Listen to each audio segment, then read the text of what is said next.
Yo! Okay, and we are indeed live, I believe.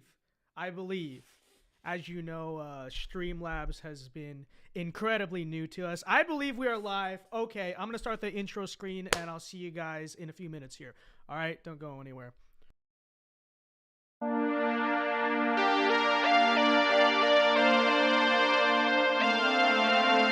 Trumpism is McCarthyism with a Twitter account. I lay all of this out to underscore how close we were all to seeing the fall of American democracy. And we will make America great again.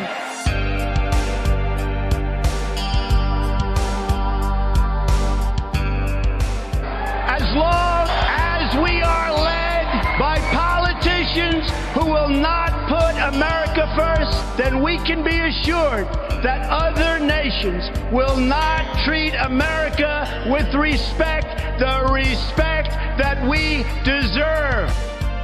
The people in this part of Ohio have watched as the political establishment killed their towns, shipped their jobs overseas, murdered their kids with opioids, destroyed their families, and entirely abandoned them. They elected Donald Trump because he vowed to burn that system to the ground. He is a globalist, and we are nationalists.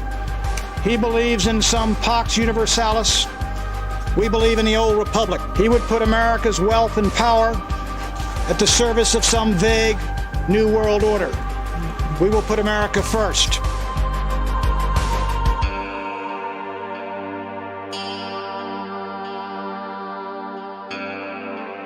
We will not be tyrannized. We will not be demeaned, and we will not be intimidated by bad, evil people. We fear God and God alone, and that's why they're so scared of politically engaged Christians.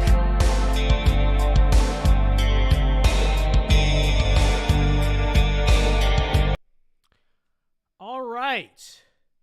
Sorry, I had to cut it short there. I had to do it. We were already running late. But what is up, guys? VinceDao here, back live. It's been a while, huh? Hope you all had a Merry Christmas. Hope you had a Happy New Year. But we are back to streaming, and I figured in continuation of what is basically like an annual tradition here. Let me actually turn my mic up a little bit. It seems like I'm a bit quiet. Is that better, guys? Is that better? You know, every single year, it just coincidentally happened that at the start of the year, we always have to take the political compass test. And so I figured, unfortunately, and I say unfortunately because this test sucks in a lot of ways, but unfortunately, you know, the first stream of the new year, I really figured that this is what we had to do. So I'm sure that most of you guys are all at this point already familiar with the political compass test. If you don't know, it is like the most famous political ideology test that there is out there. And hold on, it's not letting me scroll here. I have to try to fix. And it did let me scroll. That was fun. But anyways, the political compass test is essentially like, what? Look at this. Okay, it's like being very laggy. The political compass test is an incredibly laggy test that many are saying does not work correctly. What is this? What's going on? Okay, are we good? Are we good now? No? Okay, I'm just gonna have to scroll like that. It looks like... What is happening? Okay, no, don't. Sorry.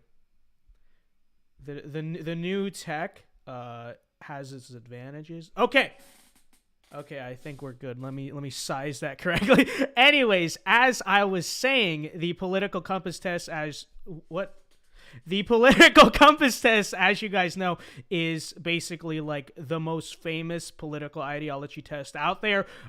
It does the 4-quadrant thing, like authoritarian right, libertarian right, authoritarian left, libertarian left. I don't like this test, for the record. There's a lot of stupid loaded questions. We'll see. Well, let's just get right into it and do this, okay? Now, as you guys know, I would probably put myself like more authoritarian right, maybe like in the middle of that quadrant on the auth scale. I don't know. We'll see, but we'll see. How much have my beliefs really changed over the past year? Not a ton, but let's check out the differences. Okay, so question number 1. If economic globalization is inevitable, it should primarily serve humanity rather than the interests of transnational corporations. So immediately you get like a taste of what I'm talking about. Until my camera turns off. Okay. Immediately you get a taste of what I'm talking about. What does this question actually mean? It should primarily serve humanity. What does that really mean? Well, understanding that in many ways, this test is kind of like made by leftists. I'll tell you what's really trying to be said there. So first of all, we have the concept of economic globalization, which is, free trade, which is the idea that all nations should open up their borders to trade, and not just to trade, but to like limitless trade. Nobody should try to protect their own industry, protect their own advantages. Let's just have free flow of labor, goods, markets all across the borders. And number 1, I really don't support that. Okay, and they just so I don't even support economic globalization. I support economic nationalization, right? And especially in America, I think we need to focus less on economic globalization, which has killed the soul of this country. I mean, especially you take a look at the Midwest, you take a look at a lot of places. But regardless, Enclave Nationalist sends a member chat, says, can you do a sappy values test after this? Enclave, I don't know if I trust you. I might have to check the test myself and then do it on a next stream. But anyways, getting back to this question.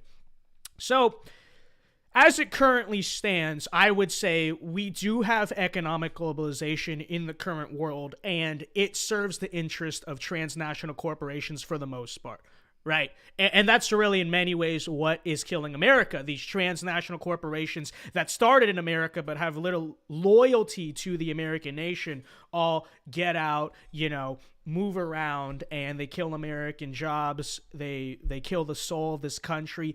It's very dystopian. So I definitely don't support the transnational corporation view of economic globalization.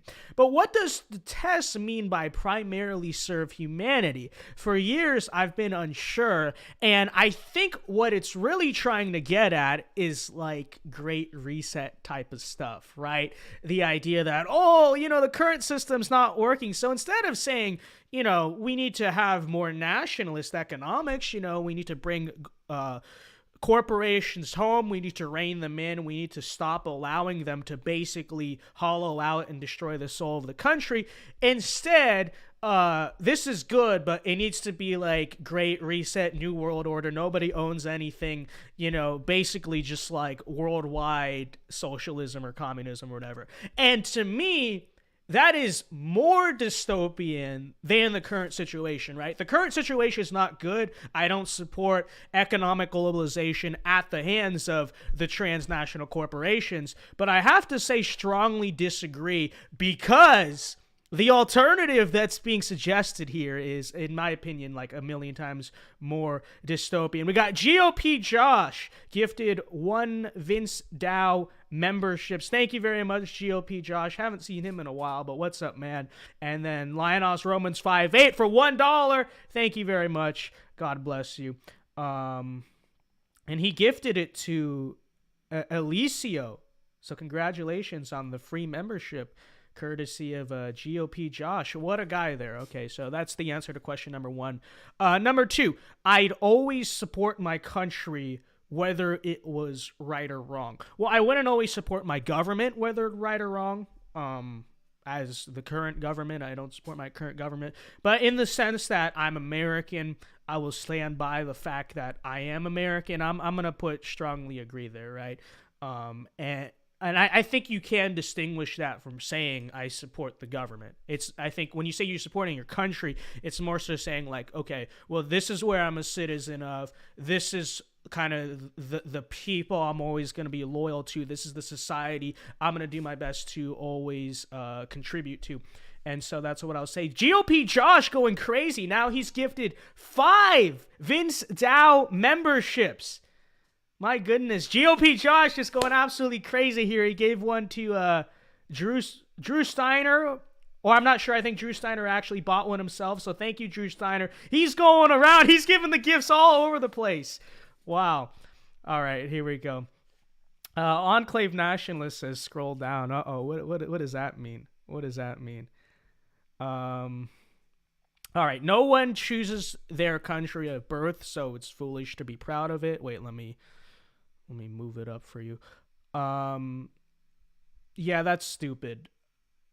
First of all, I think God chooses your country of birth, and he puts you there for a reason, his reason.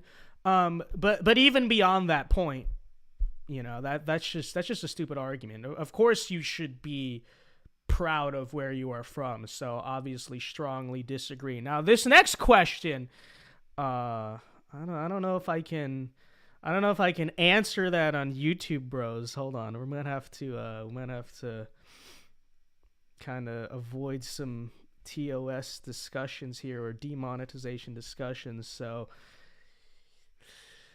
let me scroll past that one. All right. Wait. It would be nice if this didn't scroll so slowly. Okay. All right. Let me okay. Really?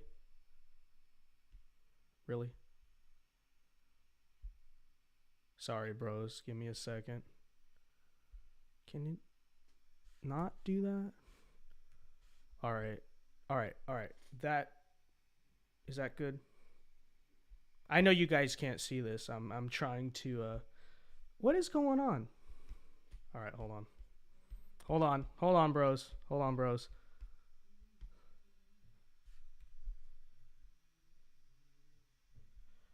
All right, whatever. We'll go back to it.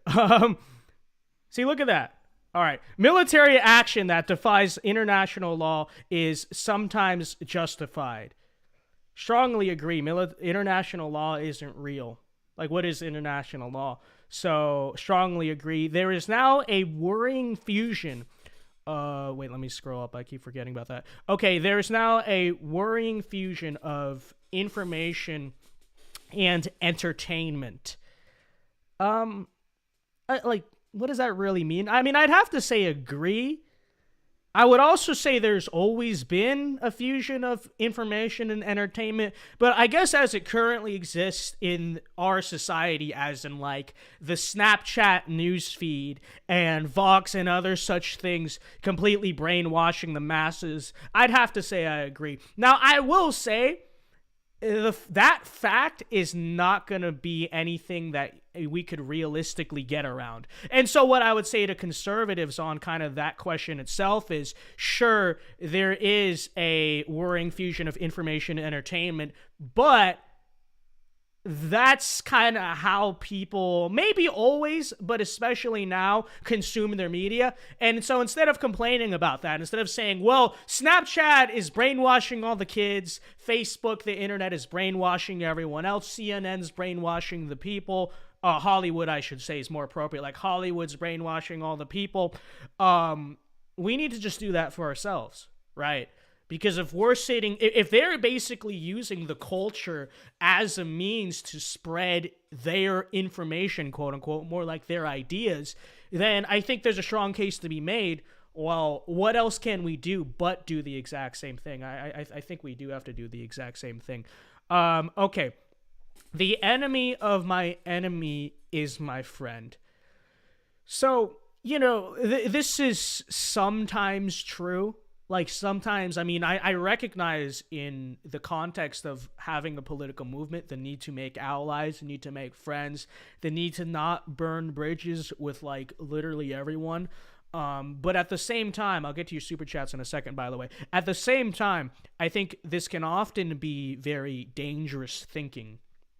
In the sense, I mean, you see this all the time in conservatism, I think.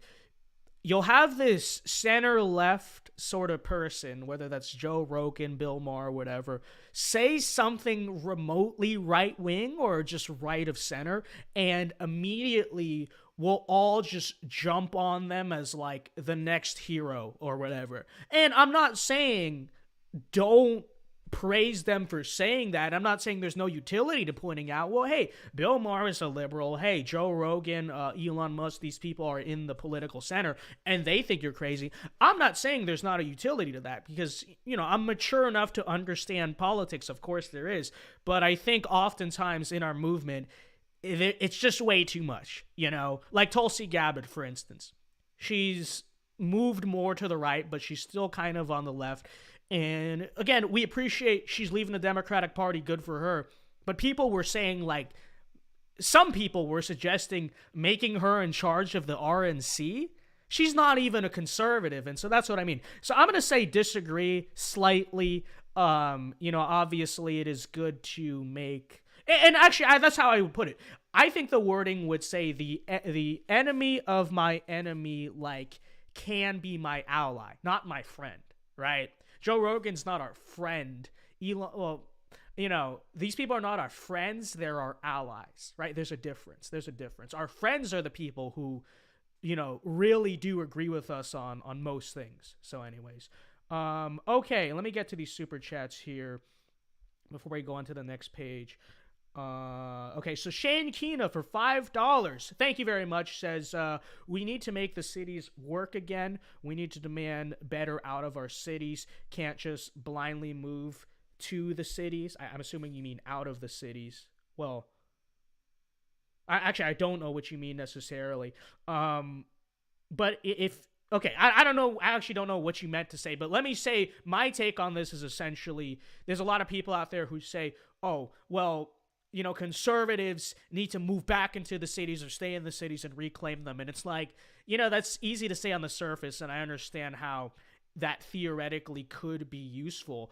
But how do you realistically expect, conservative Christian families to live in a lot of these cities? First of all, it's too expensive. They don't have the space to have a bunch of children, which I think long-term, if we want to retake the country, is more important than living in a city or not. They can't have children, and then, they're kind of in a compromised situation. It's going to be harder to raise them with our values. So I think, to an extent, we can't rely on ordinary people, ordinary families to retake the cities. What needs to happen is the government needs to step in and take control of these cities, right? And I don't mean that in the socialist way, take over all the businesses or something. But what I mean is you need to send in a National Guard and, whatever forces are necessary to make our city safe again and to make the school systems not so wicked and take control and create some degree of order. And then maybe you can say, okay, well, maybe now it's time for conservatives to move in and colonize our big cities.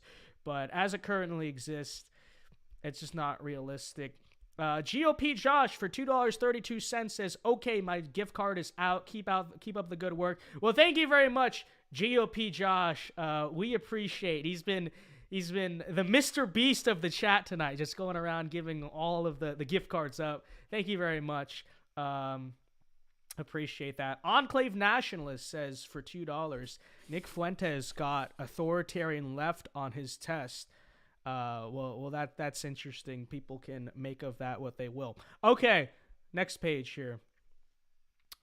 Page 2 of 6. People are, let me scroll up so you can see it. People are ultimately more divided by class than by nationality. Strongly disagree. This was essentially the central thesis of Karl Marx, back in the 1800s, and that's why he predicted there would be this worldwide workers' revolution, disregard nations against, the bourgeoisie, and it never happened. It never happened because people are more divided by their nationality than by their class. I mean, look at the world wars. What were those most fundamentally about? It wasn't some class-based workers' uprising against the global, capitalist class. It was a war of nations, right? People will always be more divided by their nation, by their tribe, than they will be by their class. That's just the truth of the matter. Leftists for a long time disagreed, but now they don't even. right? I think even the left, even the communists, the Marxists of our era recognize this, which is why they promote the cultural Marxism, right? Instead of critical theory, which originally was something based on class, it is now critical race theory, right? Because I think people recognize that it's things like race and nation that divide people more so than class, and so that's why they're now trying to use those divides more so than class. So strongly disagree. They're definitely more divided by nationality. Okay, next question. Controlling inflation is more important than controlling unemployment. Strongly agree. And if you look at the current state of the economy right now, I think you would agree, strongly agree. You know, I mean, ideally we would want low unemployment, I guess. But unemployment, employment, none of that stuff means anything if you have a country where the currency is totally screwed up, as you might be able to tell right now. Right, as you might be able to tell right now. And so the number one priority really, I think, in economic policy should be first and foremost to create a stable money supply. Because without a stable money supply, nothing else can exist. You know, you can't have prosperity of any form. You can't afford things. It doesn't matter if people have jobs or not. If they can't afford them, they can't do anything. So I think the basic prerequisite for anything economically needs to be a stable money supply. And so, yeah, controlling inflation is more important than controlling unemployment. It's more important than, really, I would argue, basically any other economic priority. Because as you can tell right now, when you don't have a stable money supply, nothing else really matters, does it, folks? So, all right. Next question here. Because, well, at least it's scrolling decently now. Okay, because corporations cannot be trusted to voluntarily protect the environment, they require regulation. I guess I agree with that, marginally speaking. Now, part of me wants to disagree with that, not because the statement itself is not true, but because I know that the implication of this is they're talking about Green New Deal, global warming, whatever. And, you know, I'm not in favor of those types of corporate regulations or regulations on everyone, but I am in favor of protecting the environment, right? I'm a conservative, which means I'm not an environmentalist, but I'm a conservationist, right? I believe in conserving the environment so that mankind can use it. Not so that Mother Nature or whatever, but so that mankind can use it to his own benefit. And I think sometimes that requires reasonable regulations on corporations from, you know, dumping in rivers or whatever. Because when you think about it, in many ways, I mean, there are some ways in which you could logically say, oh, this corporation will self-regulate itself for that interest. But, you know, when you're especially considering that, like, short-term profit usually is the goal here, yeah, they have no vested interest in not dumping in the river or polluting the air or whatever. And so I think, you know, reasonable regulations in that regard are necessary. Okay. From each according to his ability to each according to his needs is a fundamentally good idea. We got over 100 viewers now. Let's go. Okay. So this is one of the core slogans, I guess you could say, of Marx. And essentially what it means is that it's worded a little weird, and I know most people get confused about this. What it's really saying is that regardless of what type of, like, work you do, right? Because in capitalism or in a market economy or whatever, the value of the work you do is, like, dictated by supply or demand, right? So you can go outside and play with dirt all day or something, but no one's going to pay you for that because no one needs that. There's no demand for that. Basically, Marx says that doesn't matter, right? Marx says if you put in the work, no matter how stupid or useless the work is, you should be, you know, reasonably compensated or rewarded. I don't know, whatever way they do that in the socialist economy, everyone gets the same thing. But basically, long story short, it doesn't really matter what kind of stuff you do. And that's just stupid. That's just stupid, okay? Like, obviously, there's a value to labor, right? Obviously, you know, I don't know. That should make sense. That should make sense to people as to why that's stupid. It's really crazy when you think about it that somehow was a prominent ideology in history. Okay, but anyways, here's all right. The freer the market, the freer the people. This is sometimes true. I would say in most cases domestically, not in all cases, in most cases domestically, this is usually true. You know, and you know, I'll be honest, I've moved a lot more, I guess, to the traditional right, quote unquote, on economic issues over the past year, largely because, I don't know, I guess I became an adult. You know, when I was a little younger, when I was in high school, I went through this kind of like conservative populist phase where I was super obsessed with, you know, we need these like big scale economic policies and like screw capitalism. What is actually conservative about capitalism, whatever. And I still hold some of those beliefs, right? Like you saw on the trade question, on the, you know, stuff like that, economic globalization.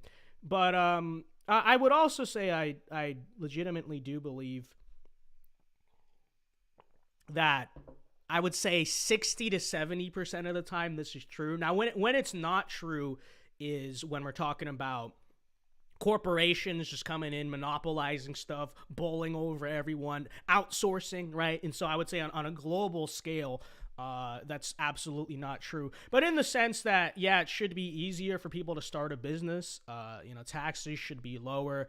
You shouldn't have to go through a gazillion pieces of government red tape to do anything you want to do as an American. You know, I agree in that sense. So I guess I'll say I agree. I don't strongly agree because there's a lot of notable exceptions to that. But you know, that's what I'd say about it. And again, I've moved to the right on this question. I would, or the, I don't know, how would you really classify it? But I've changed on that question quite a bit, I would say, over the past year, because I became an adult. And then when you become an adult, you're like, oh wow, stuff actually costs money. You know, dealing with a bunch of regulations isn't actually that cool. Vince supports capitalism. Cringe. I know, very cringe, right? Okay, next question. It's a sad reflection on our society that something as basic as drinking water is now a bottled, branded consumer product. Well, what else are you gonna do with the drinking water? I mean, you don't have to get it from there, but I mean, think about this practically for a second, and you could say, well, maybe this is the fault of modern society for being like this, but isn't it kind of a nicer thing that we have water that we can put in containers? And then if we could do it that, it's like, okay, well, water is a resource, water is scarce. It needs to be, in that sense, regulated by the rules of I don't know, supply and demand. So I'm gonna say strongly disagree. It's kind of a stupid question. Like, on the surface, it's like, wow, yeah, that sounds so materialistic. But then you also have to ask the question, okay, what's the alternative? You know, are we gonna ration water? Are we gonna do like the socialist thing where everyone gets the same amount of water? So like Farmer Joe, who needs to use a lot of water, he either gets the same amount of water as a random person living in an apartment, or has to go through, like, fill out a bunch of forms and go through a bunch of bureaucracy to justify why he needs this amount of water, and then the government gives him the bare minimum. Like, who supports that system? That actually sucks. Maybe in John Lennon's imagined, we don't have to do it like this. But considering that water is a resource that is scarce on Earth, what else are you going to do with it? So I would say strongly disagree. Okay, next question. Land shouldn't be a commodity to be bought and sold. Again, strongly disagree. What else are you going to do with it?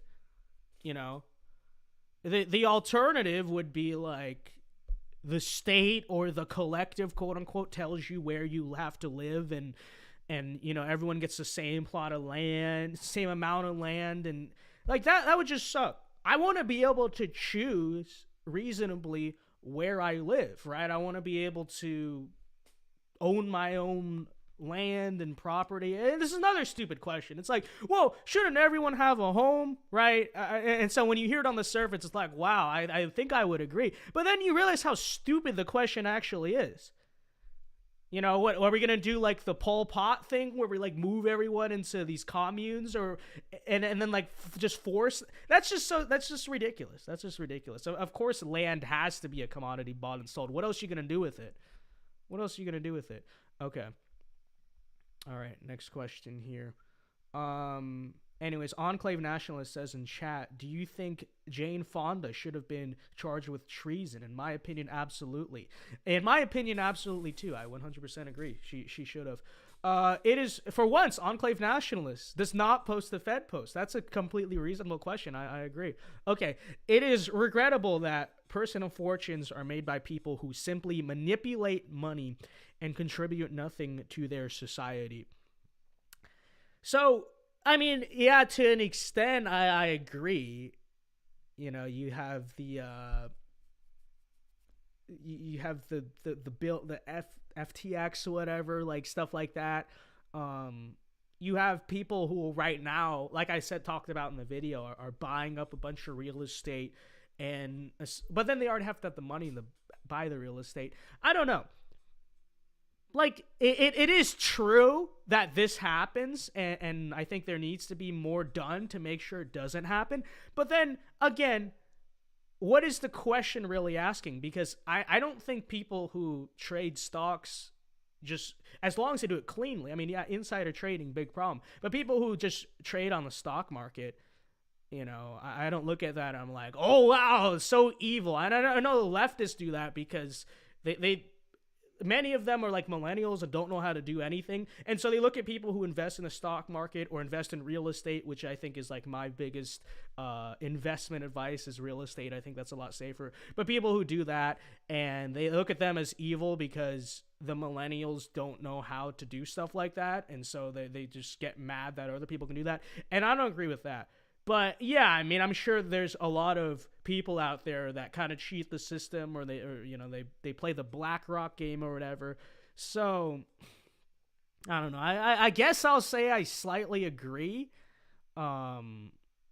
I really ideally would just put neutral on that question, because it's you know, it's kind of like, on one hand, again, I agree with the statement, but I know what, you know, I'm putting disagree. You know why? Because I know what the question is getting at. The question is getting at the thing more holistically, and I just don't trust the test. You just see the way they're writing. I don't trust the test. I'm putting disagree. I don't know. That's a real splitting hairs question there, but screw it. I'm putting disagree. Okay. Protectionism is sometimes necessary in trade. Strongly agree. Of course it is. I wouldn't say. I think it's basically always necessary to some extent. So, all right. Safer Seth says, just got here. Do we know Vince's take on what happened in Brazil?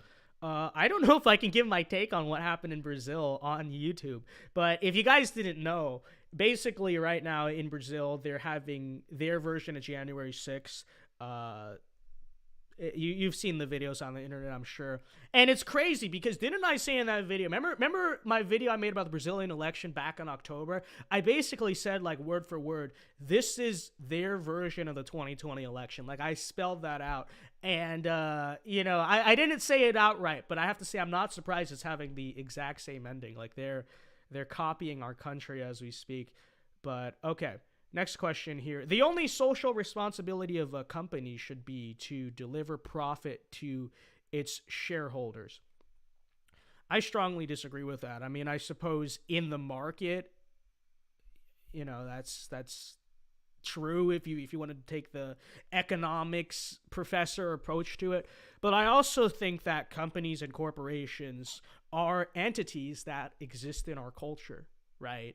Like the NFL as just one example, because it's like a woke company. Disney, another example. Yeah, they're corporations. Yeah, they're companies. They're businesses that do the exchange of money and sales in our economy. But is that really all that they are?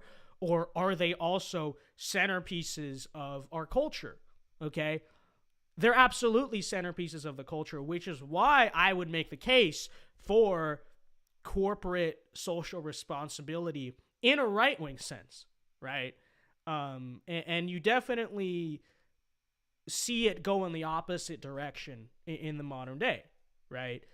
Disney, people would say, oh, well, boycott Disney, they're all about money. It's like, yeah, if push comes to shove and they're losing too much money, of course they're going to fall in line. Of course these companies have to stay afloat. But there's a very large extent to which these companies aren't always doing it just for the money. They're doing it because the people running these companies feel a sense of corporate social responsibility, because they too know that Disney, the fashion companies, the NFL, Hollywood, yeah, they're businesses, but they're also centerpieces of the culture. The problem is they're existing as centerpieces of the culture that are destroying our culture, or rather, creating a very left-wing culture. And to me, that's the issue. I don't know why this thing keeps turning off. I thought I fixed that. But anyways, so point being, we definitely need corporations to have a sense of corporate social responsibility. They just need to do it for the proper reasons. And when you look at the way things used to be in our country, a lot of companies did this, right? Like, a lot of companies used to be patriotic. They used to feel that, yeah, I'm a company, my main goal is to make money, but I also exist in America. Like, this is my country, this is my society. And they weren't billionaires, I guess, at the time, but the very rich people of old, like, even the Rockefellers and stuff, they kind of saw this. If you look at, and there, don't get me wrong, there's probably criticisms to be made of your JP Morgans, your Rockefellers, or whatever. But you kind of look at what they did back then. A lot of them, too, also felt this because, again, they understood companies don't just exist in the economy. Of course, they exist in the culture. And, ideally, we'd want them to be in our favor. Enclave Nationalist for $5. Thank you very much. Says, do you think Jane Fonda should have been charged with... I already answered that question. But yeah, absolutely. That was a big mistake on Nixon's. Was he president at the time?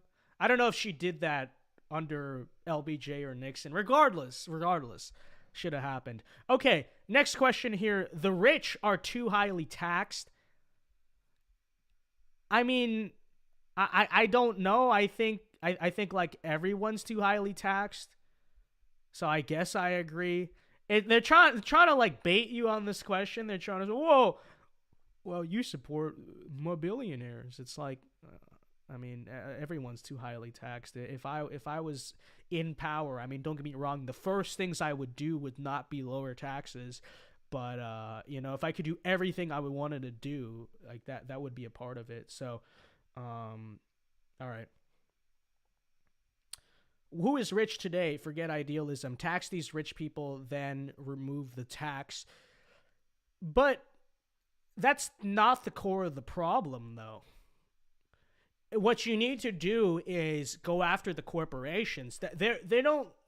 I guess like George Soros funds left-wing DAs and stuff. But is that really the main mechanism by which they're taking power and using power in our society? That's why I also kind of back away from let's tax the rich liberals. Because if you tax them like directly, like their own wealth or whatever, what is that really going to do? I don't know, maybe you made a statement or something, but to me, you really have to go after the companies that they're using to push that stuff. And so that probably looks more like antitrust type of stuff and, woke taxes, stuff like that is what I would say. Okay. Those with the ability to pay should have Those with the ability to pay should have access to higher standards of medical care. I strongly agree with that. Healthcare is an interesting issue to me. I think we all agree the current system is broken. And I don't know, I guess ideally there should be some type of like baseline medical care. I don't even know. But I absolutely think that if you have the money to pay, like I said, all these things are commodities. Again, how else are you going to distribute them? How else are you going to regulate them? If you're willing to pay beyond whatever freaking Medicare covers, which is very little, why should you literally have the government like step in and tell you can't buy that healthcare? The doctor is trying to do the bare minimum. You are giving him money and saying you want to do the full surgery to just fix the problem instead of giving me a cast or meds or whatever. What are you going to do? Step in there and say, no, you can't. Well, that's actually what, the Medicare for all people want. But that sucks. And don't get me wrong. Again, the current healthcare system, very broken. Largely broken because it's, too mixed in the sense that it's too regulated on one hand, but not, subsidized on the other hand, so it's just very expensive. Blah, blah, blah. I mean, people talk about this, but I think yes. I think yes. Single payer takes away my choice to go to private company. Yeah, exactly. Okay, next question here. Governments should penalize businesses that mislead the public. Strongly agree. I think there's a certain industry in America right now. I'm not going to say which one it is. You can figure out which one I'm talking about. But in essence, they've sold lies to the American people over the last few decades and have caused a lot of problems. I will say that. And when it comes to misleading the public, first of all, many of these companies are not even liable for literally anything. So, I think people kind of know what I'm referring to there, but yeah, real. Okay, last question on this page. A genuine free market requires restrictions on the ability of predator multinationals to create monopolies. I mean, I strongly agree with that.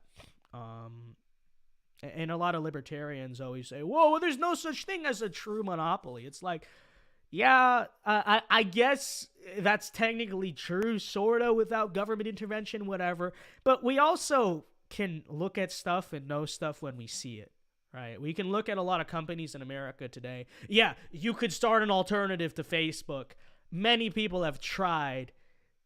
Functionally speaking, it functions as a monopoly. Maybe it doesn't meet the exact definition because technically, you can start an alternative to Facebook. You can start an alternative to Amazon or whatever.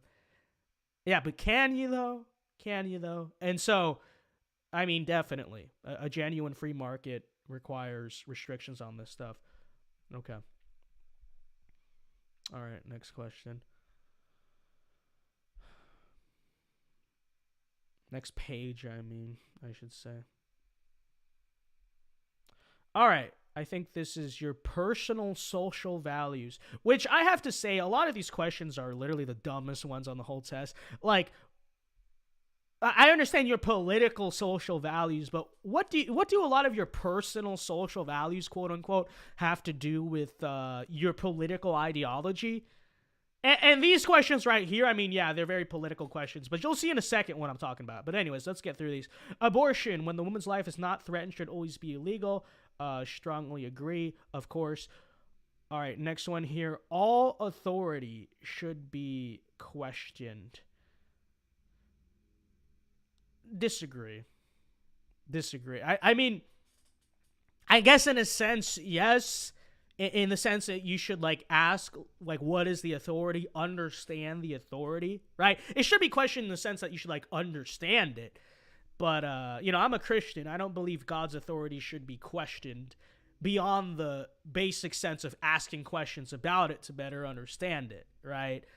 But I think what the question's trying to get at is that, all authority, this is what I'm kind of reading through the lines of the question. All authority sucks. You should stand up to all of it. You should fight the power no matter what. It's like, no, you shouldn't fight the power no matter what. You should fight the power, because power has to exist, right? I'm a conservative. I believe that hierarchy exists in a society. So power will always exist. Hierarchy will always exist. You should stand up to power, to hierarchy, to authority that is unjust. But if the authority is just, if it's doing the right thing, yeah, I mean, you should keep an eye on it to make sure it's going to continue to do that, but you shouldn't revolt against it if it's doing what's right. So I think that's what the question's kind of trying to get at. So disagree. Disagree. All right, next question here. An eye for an eye and a tooth for a tooth. Well, it frames it as personal social values. And in personal social values, I mean, I believe in self-defense, but I also believe in turning the other cheek when it's possible. But when we're talking about, like, big picture society, right? Because isn't this a political ideology test? Then, in that case, I would definitely say, yeah, an eye for an eye, a tooth for a tooth, because how else would you structure a justice system, right? Otherwise, you don't really have justice. So I guess I'll put I agree under the assumption we're talking about, a justice system.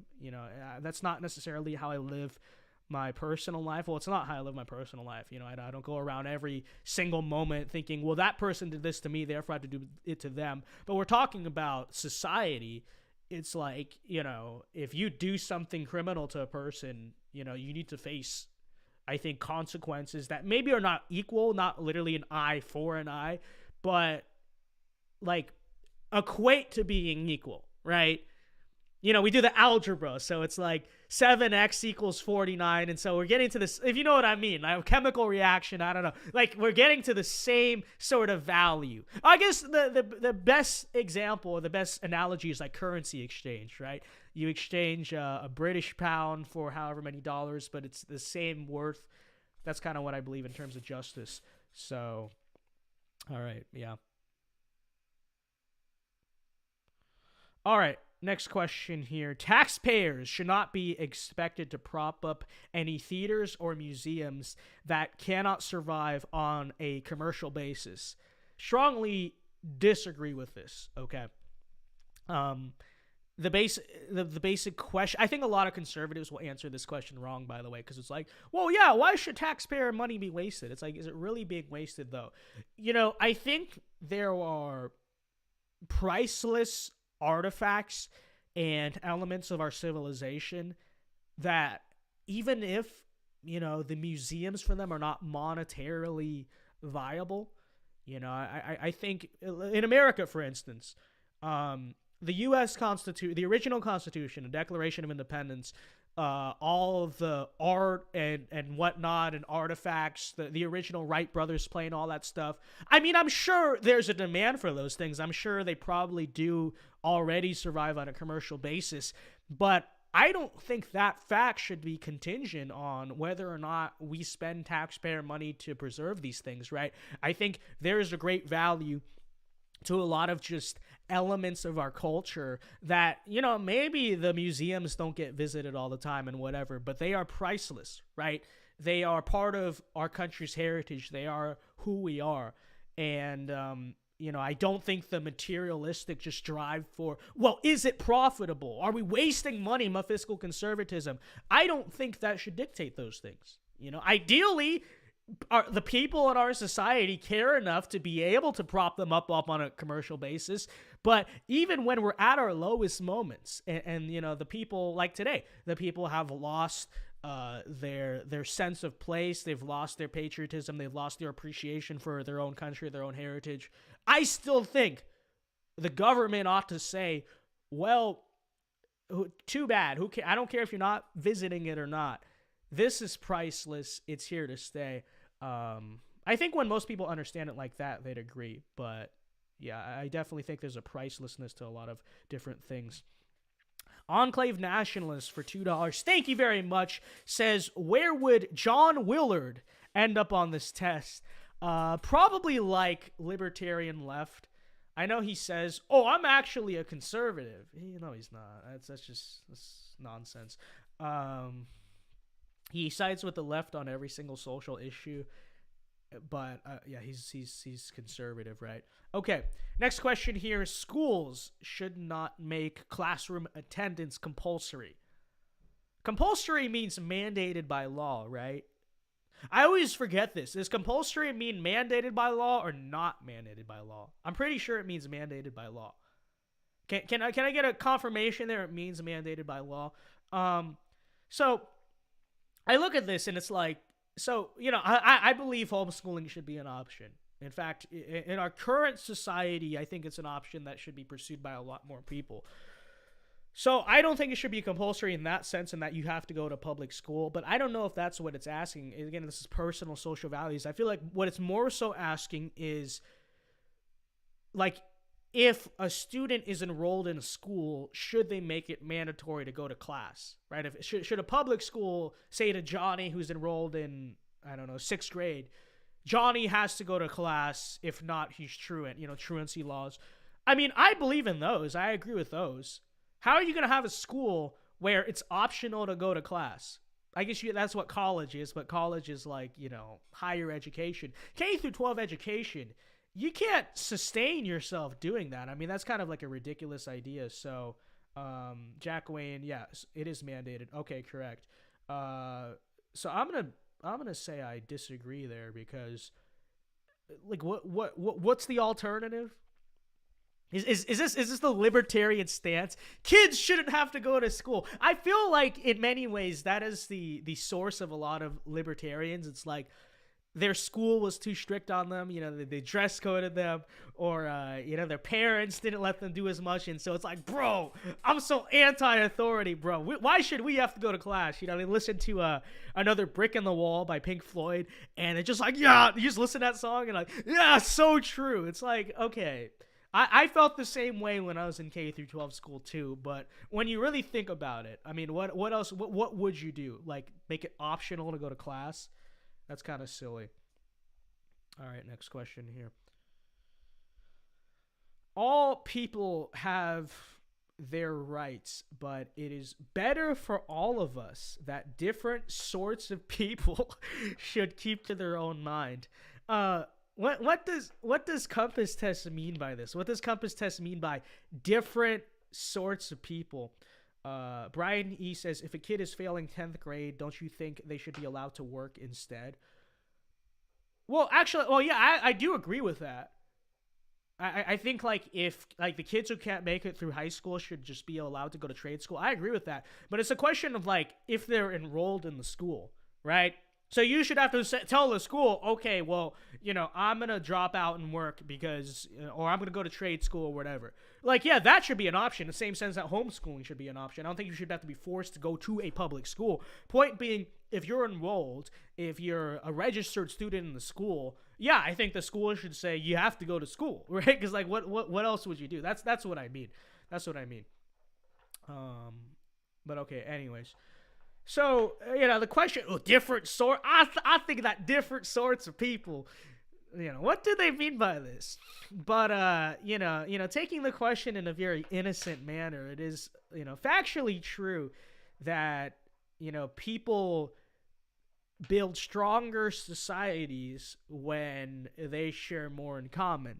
Okay, so I'm gonna say agree, and that's all that I assume the question means.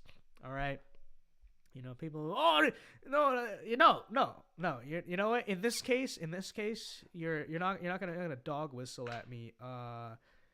Yeah, whatever. Okay. It's just it's factually true. Societies are stronger when people share more in common. It is what it is. Okay. Good parents sometimes have to spank their children.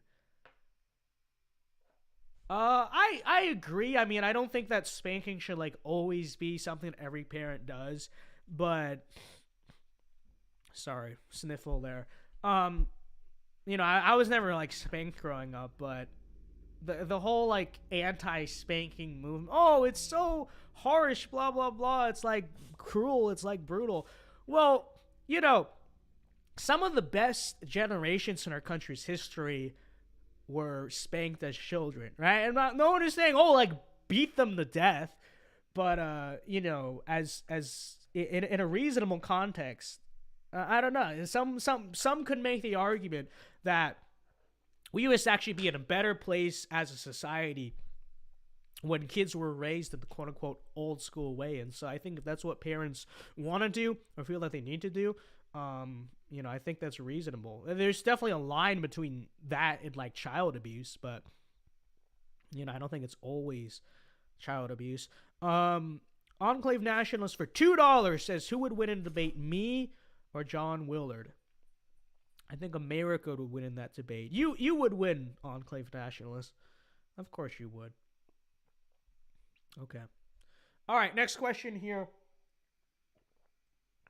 It's natural for children to keep some secrets from their parents. I guess. This is another, like, what does that even mean? I mean, it's natural. Is it necessarily right?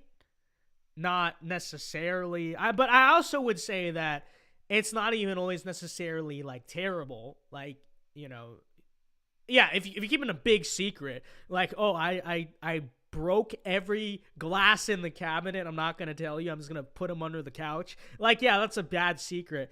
But in the sense that, like, you don't need to tell your parents, like, everything that happens in your life, is that even a bad thing to keep the secret? So I don't know. I don't know. Like, it definitely is natural for children to keep some secrets from their parents. It's not always a good thing. Sometimes it is. So I would say I'd say it's ever a good thing. Sometimes it's just like whatever, like it's fine. You don't need to tell them that.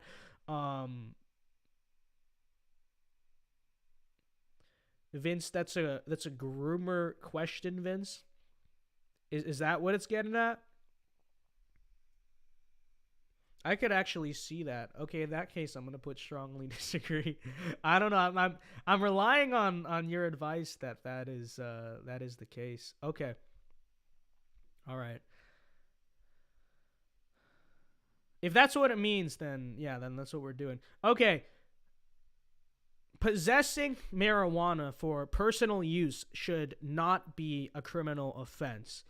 So, I think I know we have fans that agree, but I feel like these days I'm one of the few people left in the broader conservative movement who is still anti-weed. Okay, I know everyone now is like, freedom, who cares? It's not your business, blah, blah, blah. But the way I see it, this is my vendetta against marijuana. This is my vendetta against weed, is that it is the substance, the drug, it is the symbol of liberalism. I mean, how did weed start? It started at Woodstock. It started in the 60s with the hippies and the anti-Vietnam people. And, all the people who long-term just destroyed the culture and destroyed the country. What were they all smoking? Marijuana. I mean, I know there's, like, right-wingers who smoke it today. Although I have to say, in most cases, a lot of those people are kind of, like, cringe in other ways, too. But whatever. But for the most part, still today, what is marijuana primarily? It's the stoner hippie thing, right? And so, I think in many, and also ask yourself this question, it's like, what does marijuana do to people primarily? It makes them docile, submissive, stupid, and it's like, I wonder why, the left wants its, like, constituency to be very sheepish and docile and kind of just go along with it. And I wonder why they want, young men to be smoking weed and all that stuff instead of, I don't know, asking other questions about everything else that's going on, I guess. And so to me, I'm still anti-weed, okay? And you might say, well, so you're saying the only gripe you have with marijuana is political? Honestly, yeah. Like, I don't know all of the health implications. No, I do have to say, stoners are always like, it's not addictive. And if it's like, okay, if it's not addictive, then why don't you quit? Why don't you go like 2 days without smoking it? They never do. They're like, oh, I could quit at any time, bro. It's not a big deal. Okay, then do it. Then try it. And they never can. They never can because actually, scientifically speaking, it wasn't that addictive in the 60s. It is now very addictive due to the increase in, was it CBD or no, THC. That's the one, THC in the plant. So that's not even true. But again, I don't know all the health effects of marijuana. What I do know is that it is 100% a substance of our political opponents. And I honestly think for that reason alone, that is a strong enough reason to say I'm anti-weed. Okay, I don't know about CBD medically. Some people say it works or whatever. I'm talking about smoking weed. Okay, I don't whatever. If old people use it for arthritis, like yeah, I'm like okay, if that works, it works. I don't know because I'm not very pro big pharma either. So maybe it does work, maybe it doesn't. But that's not what your average libtard hippie stoner smoking it for, listening to they Bob Marley and whatnot. No, they're smoking it because they want to be stupid and hate America. And you can look at that and say, well, you shouldn't do that just because it punishes your enemies. It's like, what is the point of politics, folks? People who come at me back with that take and say, you can't just ban it for political reasons. What is politics? The very purpose of politics and policy is frankly to reward ourselves in the sense that we're rewarding, trying to do what we think is right and holding back our opponents from enacting wrong. Like that is the very function of politics. That is the very purpose of politics. And so when I look at something like marijuana, like weed, the fact that it was like a cornerstone of the social movements back in the 1960s that destroyed our country. And then I look further today and it's still the exact same thing. I look at that and I'm like, you know what? I don't care. If it was illegal before, we probably should have kept it illegal. And maybe if there wasn't so much weed in the 1960s, you'd have a different decade overall. I don't know. But, anti-weed. All right. People can say what they will about that take. Aiden Weedner for $5 says, thoughts on an internet or economic bill of rights. And he sends, is that the Orthodox cross and a heart? Thank you for the 5. God bless you.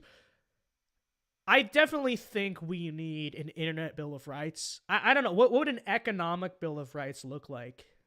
I don't know. I don't know if that's really necessary. And what would it be? I don't know. You'd have to flesh that out more for me because, it seems to me like it's a translation to a lot of inefficient kind of like quasi-leftist stuff that wouldn't work out so well. But an internet bill of rights, yeah, we need free speech on the internet, obviously. And Trump's in his 24 platform actually made that one of the anti-big tech pieces of legislation, and I absolutely agree. So, yeah, thank you for the $5. Definitely support the internet one. I don't know. You'd have to explain the other one to me more. Okay. The prime function of schooling should be to equip the future generation to find jobs. Well, I guess functionally speaking, I would say I agree in the sense that it should be the prime function of schooling. I didn't say the only one. I didn't even say the only important one. But yes, functionally speaking in society, yeah, like the main point of going to school should be to prepare you to be a functioning member of society. And I suppose in that sense, we need school to prepare people to find jobs, which you could argue the current American education system does not do. And that's kind of part of the problem with it. But I would also caution people from saying, well, shouldn't that be the only point of school? Because why else is school there? It's like, there's definitely a component to school. I would say this. The primary function of school is to like make you into a functioning adult and a member of society, right? And so mainly, yeah, you got to be self-sufficient. You got to know how to do things. You got to be able to have a job and work and stuff like that. But I would also say understanding societies are not all just numbers, right? We're not just spreadsheets or whatever. Ideally, I think education should have some degree of cultural education, right? So that because they also have to exist in culture, moral education, and people will look at that and think, so what do you mean? You mean like the woke stuff now? No, I don't mean that. What they're getting now is immoral education, okay? But this whole idea that like, well, they need to stop teaching woke stuff and just teach reading and writing. It's like, no, that's not really it. They do need to stop teaching the woke stuff. But that's not all. You were not taught in school just how to read and write. You were taught values too, boomers, older people. The difference is the moral values they tried to teach to you in school were at least a lot better than the values they're trying to teach the kids now, right? Of course, there's a moral component to education. There always will be, and sure, it should be the primary role of the parent. But the idea that if you go into an educational institution 6 hours a day, all you're going to learn is how to do math equations and like read the language and write essays about totally robotic things. I mean, that's just not realistic. That's not how school works, and that's not how school should work. Of course, there should be a cultural component to education. Of course, there should be a moral component. It is just should look the opposite of what it does now. That's the correct take, Because what would the alternative be? Like literally school where you're just a robot? You do math, Like that's what it would be. That doesn't make any sense. Okay. But with that said, I will say I do think that K through 12 needs to teach you more real life skills. I mean, we would agree with that, definitely. But that's not the only function of K through 12. I don't know why this camera keeps turning off. I thought I said not to do that, but okay. All right. Next question here. People with serious inheritable disability should not be allowed to reproduce. Strongly disagree. That's a satanic concept, quite frankly. Not a eugenicist here. Okay. Next question. The most important thing for children to learn is to accept discipline. I mean, I do think it's important for children to learn to accept discipline and hierarchy and all of those things, but it's certainly not the most important thing for children to learn. I mean, I can think of like 10 to 20 more important things that I want to instill in my children before I say, oh, well, they're obedient to hierarchy or they respect hierarchy, right? So I would say I disagree. Informed with Anthony for $5 says his Fed posting. Shout out to Informed Anthony. Thank you for the $5. All right. Next question here. There are no. By the way, go and check out my recent podcast on his channel. We did a podcast while I was in LA. I think he posted it today, so go check it out on his channel after the stream. But okay, next question here. There are no savage and civilized peoples. There are only different cultures. Strongly disagree. Of course, there are civilized people and savage people. Now, I will say this. I think in many ways, modern America overestimates its sense of civilization. Okay? I mean, several different things by that. But, factually speaking, it's absolutely true. It is absolutely true. There are savage people. There are civilized people. Yeah. Okay. Those who are able to work and refuse the opportunity should not expect society's support. I mean, I strongly agree with that. Yeah. If you're able to work and you literally just like, I don't want to work. Yeah, like what? Now, if you have a hard time finding a job, yeah, we'll help you. Maybe help you find a job. If you can't find a job, if you're not able to work, then yeah. If you're able to work, yeah, you should work. That seems pretty straightforward. Okay, when you are troubled, it's better not to think about it, but keep with more busy, cheerful things. What does this have to do with politics? Literally, what does any of this have to do with politics? Like, what answer to this question would suggest anything political? And I don't even know how to answer this question. I mean, sometimes, yeah, but also sometimes no, because you have to be realistic about the problems you're facing. Now, sometimes it's better to not let that consume like every hour of your day. Let me change the cropping a little bit here and kind of fix this. Sometimes it's like not the best to let all your problems occupy your mind 24/7. But you gotta think about it. Like, how am I supposed to answer this question? Chat, how am I supposed to answer this? I don't even know what it means. And I do know what it means, but it's like, the answer is literally 50%. Like, sometimes it is better to not be so negative and just cheer yourself up. And sometimes you also got to be, like, realistic. I don't know. I don't know. I'm just going to put disagree because I disagree with the fact that this should even be a question. Okay? Is that a fair answer? I'm not saying disagree either. I'm just saying I disagree with the question because the question is dumb. D for dumb question. Okay, you see that? That doesn't say disagree. It says dumb question. All right. All right, next one here. It's like having a math question on a history test. So true. All right. I feel like that's a question you'd get on like a psychology test. Am I the only one who thinks that? Like you're taking the not the SPSS. Is that what it is? Is that what I'm thinking of? Like the personalities test in psychology, and they're like, "What do you think about this or that?" Or like that's something they'd ask on like an autism test. Okay, is that what's happening? Am I being tested for autism? Because that's what they would ask. They would say, first question, I feel uncomfortable in social environments. Strongly agree, strongly disagree, disagree, agree, or neutral. Next question would be literally that question. I'm being tested for autism, which I guess if I'm taking this test and doing a stream about it to the internet, then I probably pass that test.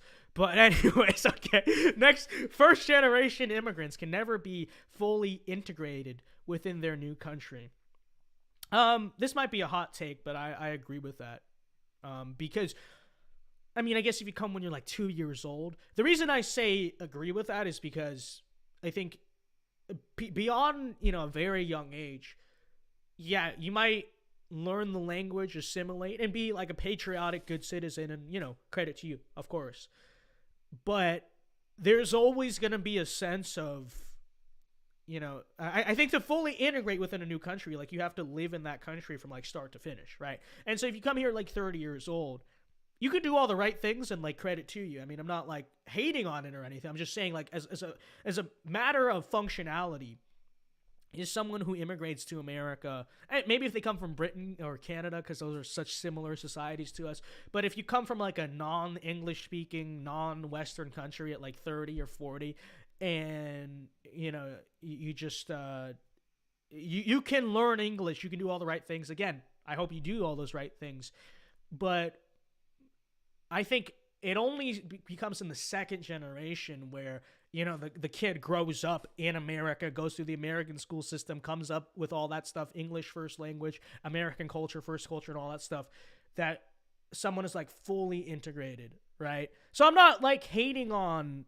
the people who do all the right things. I'm just saying like, I don't view them as fully integrated, right? And I think you see this a lot too. I mean, there's like, I don't know, it's like they might even be Republican. They might even be patriotic and love America. Again, good for them. But you could always tell. And that's kind of what I mean. It's like you can always tell, and they can always tell. And there's always going to be this aspect of their identity in terms of like where they're formerly from or whatever, right? In the same sense that, I live in Florida now, but I grew up in California. That's like always going to be a part of my identity. Like, you know what I mean? Like I could change culturally all I want, but that's always going to be like a piece of me. And that's kind of what I mean by that. So I would kind of say I agree with that. All right. Okay, let's see here. Next question. What's good for the most successful corporations is always ultimately good for all of us. That's just not true though. I'm gonna say I kind of disagree with that a little bit. Now, it is sometimes true. It's like you have to have good GDP growth but always ultimately good for all of us. Is it good for all of us when BlackRock, which is thriving, buys up a bunch of real estate and stops us from owning it? Is it good when Facebook censors conservative speech? Is it good when Chevrolet leaves Detroit, leaves America, moves to other countries, kills the Midwest. Is that good for our country? Of course it's not good for our country. It's not good for our people. And so I would say, it's not that it's always bad for all of us. In fact, functionally speaking, sometimes it has to be good for us. But I would disagree with the premise that it is always good for us. I don't think it's like always good for us. Okay. All right. Next question here. No broadcasting institution, however independent its content, should receive public funding. See, this is... Most conservatives would say agree on the surface. Which, NPR, for instance, that thing should not be funded by tax dollars. But, what is C-SPAN? What is C-SPAN? What is,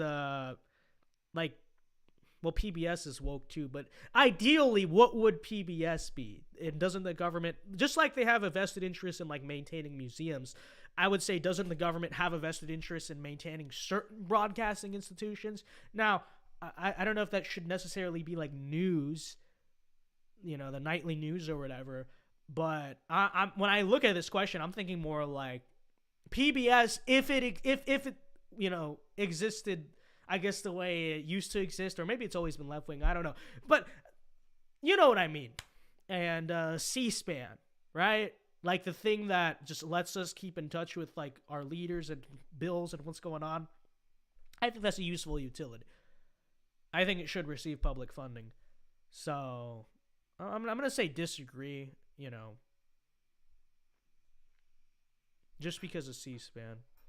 C-SPAN makes logical sense to me, so I'll stick with it. What are your thoughts on flat earthers? They are flat earthers. I don't know what else to say about it. I will say I feel like the flat earth thing is one of those this thing's not... Okay, there we go. I will say I feel like the flat earth thing is one of those non-threatening conspiracies, if you know what I mean. It's like the same way the left does the birds aren't real thing, which is kind of cringe. But it's like, do people really fear you? Does the system really get scared when you say the earth is flat or birds aren't real? I mean, of course it doesn't. So I don't know. It is what it is. It is what it is. People need to feel like they're challenging the system by adopting dumb conspiracy theories that are not challenging to the system. And that's kind of the way I view a lot of the flat earth stuff. All right. Anyways. All right, here we go. If it'll stop doing this. Great. Hold on. All right, come on. Stay there. Okay. All right, next question. Our civil liberties are being excessively curbed in the name of counter-terrorism. Strongly agree. Does that really have to be commented on? Especially, I think the first time I took this test was in 2020, which I believed in it then. But let me just say, everything that has happened in the past 2 years, buddies. Yeah. I'm going to have to say strongly agree. Strongly agree, all right? There's a lot of sus behavior coming out the national security state, and I don't think that has to be explained. I think we all know. A significant advantage of a one-party state is that it avoids all the arguments that delay progress in a democratic political system. Well, yeah. That is indeed a significant advantage of a one-party state. Now, both systems have their advantages and disadvantages to each other. I've always been of the belief that, it's really a question of what works best for that society, how virtuous is that society, who is in power, etc. Which I think, whether you have a one-party state or a democratic political system, that answer is going to have to be resolved somehow. But getting back to the topic, that is indeed an advantage of a one-party state, is that more stuff gets done. people will get mad at me for saying, but it's factually, what do you want me to say? It's a factually true statement, okay? And, I will say, if we had, whatever, okay? all I'm saying is that if you put the right people in charge of a society, I mean, I understand, like, yeah, how do you maintain that they're going to do the right thing, whatever, man is imperfect, whatever. But let's just say, hypothetically, if you had, a king or whatever that knew what he was doing, and, all the people around him were stupid and didn't know what they were doing, and were just going to try to stall what he was going to do, why wouldn't you want to put the king in power to go and do the right thing and get everything done? Now, I understand real life is a little more complicated than that. I know, yeah, checks and balances or whatever. Okay, I'm not saying it's a sustainable system. I'm just saying, well, but I also don't think democracy is a sustainable system, right? Like I said, it's really a matter of what that society needs and what works best for that society. Okay, and so just analyzing the question, again, that is indeed a advantage of a one-party state, okay? Not endorsing or whatever a one-party state. I'm just saying, I mean, if you're going to compare the two systems, that is an advantage of a one-party system, all right? That's all I'm saying. Okay. Although the electronic age makes official surveillance easier, only wrongdoers need to be worried. Strongly disagree. Again, largely because it's not even wrongdoers for the most part that are being persecuted by the surveillance state of today. And I'm gonna be honest. Okay, realistically, I really don't want. I mean, just being totally honest with you. I hate red light cameras. Okay, it's like if there's no one there, you tell me why I can't roll through the red light to turn right. Or if it's like 3 a.m. and there's no one there, you tell me why I can't just go and have to wait at the light. Okay, but the red light camera, it's like, okay, well, I'm not trying to get a ticket. But it sucks because, like, society nowadays does need more security cameras because people act so crazy and are so violent and so much less stable now. But I will say, like, ideally, I really don't want to live. I mean, I do, so it is what it is. But I really would not ideally want to live in a society where there's literally security cameras everywhere and everyone records every little thing that you do. Like, traditionally, people did not live like that. Traditionally, there was just a greater sense of social privacy that we don't have anymore.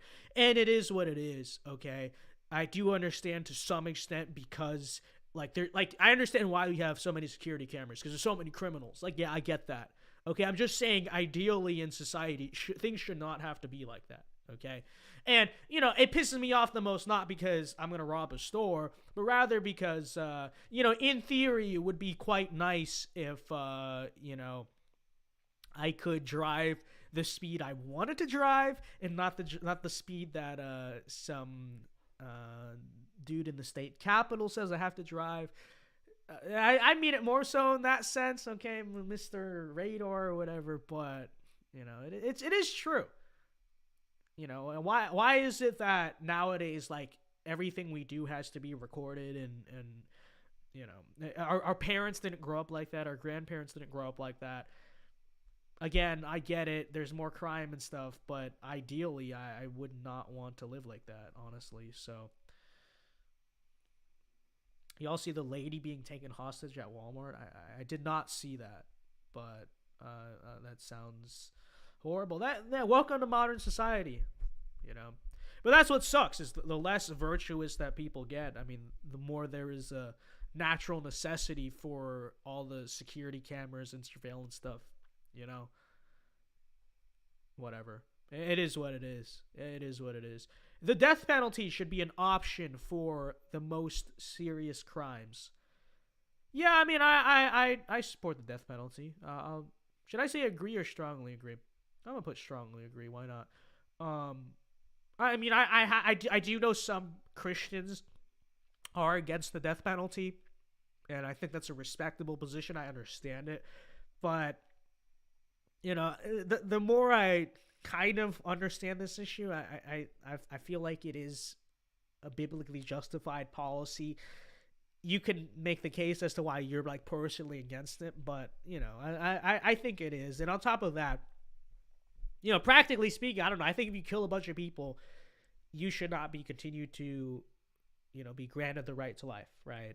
I think in terms of a justice system, that's the right way to go about it. So yeah, strongly agree. Okay. Sorry, I'm like sick here too. I've had like 3 colds this winter. I don't know what's going on. All right. Everyone is sick. I historically have been, like, throughout my life, I'm kind of germophobic. Not in the sense that I'm like, a mask person or whatever, but more in the sense that like I wash my hands or put on hand sanitizer before I eat anything. And I'm a little superstitious now because I stopped doing that for like a week because I was like, dude, man up. Like, that's stupid. Like, what are you, a woman? You don't have to wash your... But then I did that, and suddenly I have a cold. Huh. Maybe my mom was right. Maybe I should have listened to her. She was the one who instilled that in me. Always wash your hands before you eat. Always put on hand sanitizer before you put anything in your mouth. I decided when I was on vacation, like, okay, isn't this a little much? Isn't this a little much? And I stopped doing it for a week, and I have a cold. Wow. Mama was right. Mama was right my whole life. Interesting. Okay. In a civilized society, one must always have people above to be obeyed and people below to be commanded. Strongly agree. Strongly agree. Hierarchy is natural in human beings. Now, the central premise of leftism and Marxism, all that stuff, fundamentally is to... I don't even know if it's necessarily to abolish hierarchy, but that's sort of what they say. And, that's just ridiculous. It's natural. It's the structure that God built man and even like animals to an extent. I'm not comparing the two, but it's just like, naturally societies are going to have leaders and followers. This is the way it's always been for human history, all of human history. This is the way it's always going to be. And the idea that you can get around that or do away with that or manipulate that in some form, you're fighting a war there that you're not going to win. Which is why, whatever, generic take, I know. But in many ways, this is why every time, there is some type of, in history, there is some type of like socialist or communist revolution, right? It never actually ends in like mass, anarcho-communist equality or whatever. It just ends in like a dictatorship or whatever, because I would argue like the reason that happens is because that's the natural inclination of man, is to establish hierarchy, is for someone to be in charge. Now, in many cases, in these like communist societies or whatever, the wrong people ended up being in charge. The less impressive, less qualified people ended up being in charge. And that's part of why the societies break down so much. But notice how even when it's done in the name of their system, their ideology, there still always ends up being someone in charge. Why? Because like I said, I think that's a natural inclination of man. And so strongly agree. I'm a conservative. I believe in hierarchy. Societies will always naturally form hierarchy. Best to just accept that and use that to its advantages instead of trying to abolish it and then that not working and creating a mass disaster like you see the left basically always do anytime they run any type of system. So, all right. Next question here. Abstract art that doesn't represent anything shouldn't be considered art at all. Strongly agree. Art should display or represent something. Okay? Hey, you guys ever seen modern art? They have this modern art museum in New York, and like the stuff there is ridiculous. Like there's one that's just a banana, if I'm not mistaken. It's something like that. It's like a banana in a glass case, and they're like, that's abstract art, And look at how modern art is now today. Like a lot of like the paintings you see, they're so ridiculously ugly. Like they just splatter a bunch of paint on the wall, and it's like, that's art. No, you fool. That is not art, right? It's not. Oh, that's subjective. No, beauty's not subjective. But that's art. No, it's not art. If art should represent something, okay?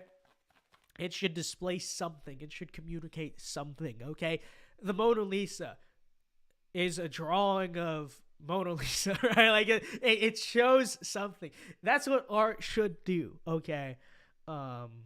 This abstract art. And even just like people will pay thousands of dollars for this abstract art that you could make. You can put a banana in a glass case. You can splatter paint on the wall and have it, but no, it's abstract art. No, you're just ridiculous. It's just abstract art, modern art. That's some of the dumbest stuff anyone has ever seen. No, there should be rules around art. There should be social rules. Because there's art that you look at and you're like, oh, that's objectively beautiful. You know it when you see it. So true. Okay, next question here. In criminal justice, punishment should be more important than rehabilitation. I agree with that. Yeah. Now, sure, I guess we should attempt rehabilitation, but what is the primary purpose of criminal justice, right? Justice, it's in the name justice. It's not criminal rehabilitation, it's criminal justice. And so, like the classic saying says, do the crime, do the time, right? The primary function of the criminal justice system should be to obtain justice for those who were wronged or killed or hurt or whatever, okay? And maybe a secondary purpose could be we try to rehabilitate prisoners, which is not always going to work. But we try to rehabilitate prisoners and hopefully make them more functioning members of society, sure. But that should be a secondary goal. Okay, the primary goal needs to be you did the crime, you got to do the time. So I agree. That's the main function of the criminal justice system. Okay, next question here. Okay. Next question here. It is a waste of time to rehabilitate some criminals. This is a kind of a question that gets on the lines of like, are you asking my personal values? Are you asking like, what do I think society should dedicate its resources to, right? Because, as a Christian, I think we should continuously try to get people to accept the gospel, repent, come to God, throughout their whole lives, right? Like no matter how low or whatever they are. But I also recognize, that's not going to happen to everyone. But, I think it's our duty to try with all people. But I feel like what the question's more so asking is like, well, this person can keep going around committing crime, but we should keep giving them more and more chances. And it's like, no, example is the 3 strikes felony law in California. So if you don't know, back when California was center right or purple, or I don't know who actually passed the law, but in the 90s, there used to be a law in California that said if you get 3 felonies, if you're charged with and convicted of 3 felonies, you get a life prison sentence, And they got rid of that because the criminal justice people were like, oh, basically saying this, oh, we got to rehabilitate them. No, and like Tupac rapped about it like, oh, seeing brothers get 3 strikes and sent off for life. And it's like, how about don't commit 3 felonies then, It's like, what if you keep committing felonies time and time and time again, why should we keep saying, okay, well, here's another slap on the wrist, No, how about you go to jail for life, right? We gave you 1 chance. Okay, you screwed up again. There's got to be a certain point where I'm not saying as a Christian, stop trying with them spiritually, but in society, I mean, there's got to be a certain point where you're like, okay, we're not going to keep playing this game with you. Whoa, 3 strikes, you're out. No, I'm on my 10th felony. Still haven't gone a life sentence. Like, that's just ridiculous. That's just ridiculous. And so assuming it's more of a political question, I guess I'll say I agree, right? I don't mean that in a personal sense, but I don't think the justice system. I feel like I was really asking, should the justice system be like predicated on this question or not? And I think it should. I think it's like at a certain point, no, it's not about rehabilitating you or giving you chances. It's about, number one, getting justice for the people you've committed crimes against, and then number two, keeping society safe by putting you off the streets. Those are the first priorities before we talk about even your rehabilitation or your, you know what I mean? So, that's what I will say.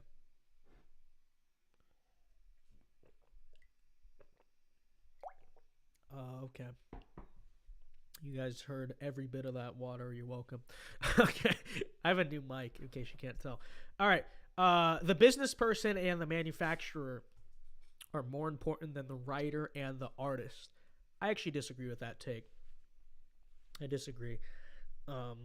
It is true that the business person and the manufacturer are technically more essential to keeping the average functions of society turning, right? Like, you could hypothetically have a society without the writer and the artist. You can't have a society, or at least a civilized society, without like the business person and the manufacturer. Hold on. Right? Because those are the people that keep the like your put your food on your plate in a lot of ways, right? But with that said, I would also argue that's a very materialistic way to view society. Okay? I think that there is something to be said about having a rich culture and a rich heritage that, makes life worth living in and makes societies worth participating in, right? And so I know I just bashed on the modern art stuff, but that's not because I'm anti-art. That's because I'm anti-stupid art, right? I think there is something to be said about how good art, good literature, healthy practices of those things translate to societal prosperity, and maybe kind of like vice versa there, right? And there definitely is a relationship, especially when you consider like the writer and the artist. What do? They affect the culture. What does the culture do? It puts values in people. Well, in many ways you could argue the rest of the economy is dependent on how moral the people are. And so this is all to say, I think there is a great value to things like the writer and the artist that conservatives maybe now are starting to recognize, but historically have not recognized. And I would argue in many ways it's like that constant materialism, that drive for, well, it's free market, pursue your money first and foremost. Don't pursue love for the craft, love for the country, love for the society, love for people, that has kind of put us in this position where the left controls. All the writers are leftist, all the artists are leftist, right? The music, the Hollywood, all that stuff, all the art, all the culture that our society produces is produced by the left. There are many reasons for that, but I would argue one of those reasons is because conservatives for decades told their kids, screw that, that's like hippie stuff, that's stupid. You go be rich. Okay, you go be rich, you go make money, and you just chase the bag your whole life. And, I would argue in many ways that's not a very conservative worldview, right? And don't get me wrong, I'm not saying like be a hipster who's like useless and can't do anything, but like, there is something to be said about the virtue and the moral of saying, no, I'm going to try to produce meaningful art and meaningful culture and not just, and there's nothing wrong with you choosing to do those things, but not just necessarily predicate my career around, I'm going to work in finance, I'm going to make a bunch of money, I'm going to disregard everything around me, right? There's nothing altruistic about it. Again, not hating if you do that. I'm just saying, like, there is also value to the people who make the art. And I wish conservatives honestly recognize that. So, all right. Okay, next question here. B Bird says, hello, how's everyone doing? What's up? How you doing, man? All right, next question here. Mothers may have careers, but their first duty is to be homemakers. Strongly agree. Indeed. You can get mad at that if you want. Look, society can't sustain itself if we don't have children. Society can't sustain itself if children are not being raised correctly. It's a natural role. It's a natural function of mothers. Okay. Oh, but why won't the fathers do it? You can. People always ask this question as if they don't know the answer. Like, you can observe people and observe society, and of course read the Bible and all that stuff too. But I'm like speaking to the atheist right now. Like, you can observe society and see why that is the case, right? Women are naturally better with children, especially like babies and stuff. Men have a natural instinct to provide and protect first and foremost. Like, I don't know, does this really have to be explained? Everyone intuitively knows it to be true. Everyone just wants to pretend like it's not true, okay? Which it absolutely is. You can't change reality. You can't change, our natural constructs of who man and woman are, okay? Of course, woman hormonally, psychologically, spiritually, I would argue, but even if you're a secular head, I mean, you can still observe this, are meant to be that role of, like, more directly nurturing and being with children. Of course, fathers should be in the picture, but the primary role of the father also naturally is more so to provide and protect and, be the masculine influence or whatever. And, let me just say this. The past few decades, we stopped living by that standard. And, look where the country is, all right? Everything's divided. Everything sucks. Everyone's saying, oh, well, this country's headed to civil war or total collapse or whatever. That's a few generations of, not pushing the virtue of mothers actually raising their children, and now the descendants of those people are all like destroying everything. I think it speaks for itself. Okay, it speaks for itself. All right. Okay, next question here. Multinational companies are unethically exploiting the plant genetic resources of developing countries. Okay, so for years I've never known what this country I've never known what this question meant. Folks, I finally kind of figured out what it's about. Okay? Which is the fact that in Indonesia especially, there is this like farming of palm oil. You know what I mean? Like out of the palm trees and stuff. And what is palm oil? I'm going to explain. Okay, what is palm oil? Palm oil is an alternative to seed oil. Palm oil is an alternative to like your canola oils, soybean oil, vegetable oil. I'm not going to get into all of it, but long story short, seed oils are terrible for you. Okay, and what are, like, again, seed oils are like oils that come from the seeds of like vegetable kind of stuff, right? So that's your canola oil, your Pam, all that stuff. And yeah, it's not good for you. It causes a lot of health problems, blah blah blah. Let's just say there's probably a reason why the elites started pushing it in the 60s and whatnot. I don't know, but long story short, there's just like this conservative right-wing thing against seed oils because, oh, they're causing cancer. Oh, they're ruining male fertility. All those things are largely true. Whatever. But palm oil, I find this very interesting. Palm oil is an alternative, right? It comes from the palm tree or whatever. It's whatever. I just know it's an alternative type of oil. There's also avocado oil, olive oil, which is very old, but those are like the healthy cooking oils to use. Well, the left and the climate people have had this anti-palm oil movement for a long time because they say it's bad for the environment.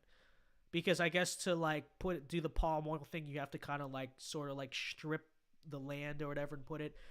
And it's like, of all of the farming practices out there that are supposedly harmful to the environment or whatever, isn't it interesting that it's the one that is that provides an alternative to seed oil that they look at this and say, oh, it's unethically exploiting the plant genetic resources of developing countries, or they say it's contributing to climate change. That's another argument I've heard. The anti-seed oil stuff is contributing to climate change. Just like they say red meat is contributing to climate change. Well, why do they go with red meat? Maybe because red meat raises your testosterone and is healthy for you. And so that's why they make number one enemies out of all the stuff that's healthy for you, because they do want you to eat the bugs. They do want you to have low testosterone levels. They want you to be infertile, all that stuff, right? And so point being,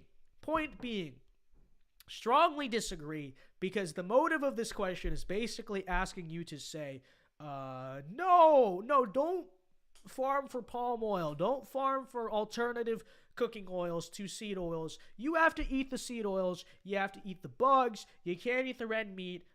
Base your diet around this environmentalism, quote unquote. That's what they call it. It's not even about that remotely. It's about the fact that they want to take away all the things that are healthy for you and healthy, especially for, men. But I'm a woman too, but especially for men, and, do that. So, little lesson there on palm oil, but yeah, real. Okay. All right, next one here. Making peace with the establishment is an important aspect of maturity. Disagree, I guess. I mean, there's an extent to which this is true. Not in the sense that you should stand by or support an evil establishment or a bad establishment, but in the sense that, I think there's an aspect of maturity, and I don't think that making peace with the establishment is the right wording, but there's an aspect of maturity that sort of suggests being practical and being realistic about the system that we have. How are we going to change? How can we change it? But also, what are we kind of stuck with on this earth? And you kind of know what I'm saying, right? And I think there's a lot of immature people out there that, I'm not going to use the word making peace with the establishment, but they kind of need to come to terms with the reality, is what I will say, and be practical about their goals and their expectations and stuff like that. But the way this question is worded, I'm going to say disagree. I'm not going to say strongly disagree, because there definitely is that aspect that I think a lot of people should accept, especially a lot of young people on both sides of the political aisle, especially not necessarily all young people, but you know what I'm saying. You understand why young people are generally more inclined for those things. There's a sense in which we need to be practical about our political goals and reject naive, vain idealism is what I'm saying. But, not in the way this question is asking, I suppose. So, Vince, do you remember Gen Z GOP? Of course I remember Gen Z GOP. I did a full stream about Gen Z GOP, which to this day is still one of the best pieces of content I've ever done. So, yeah, real. They totally dissolved.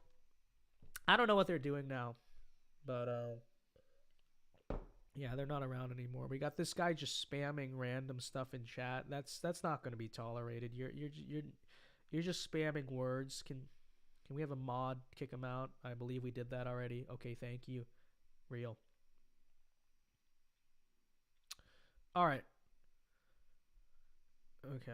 Next question here. If it'll scroll, that is. The page is stuck. It's so over. Okay, there we go. Oops.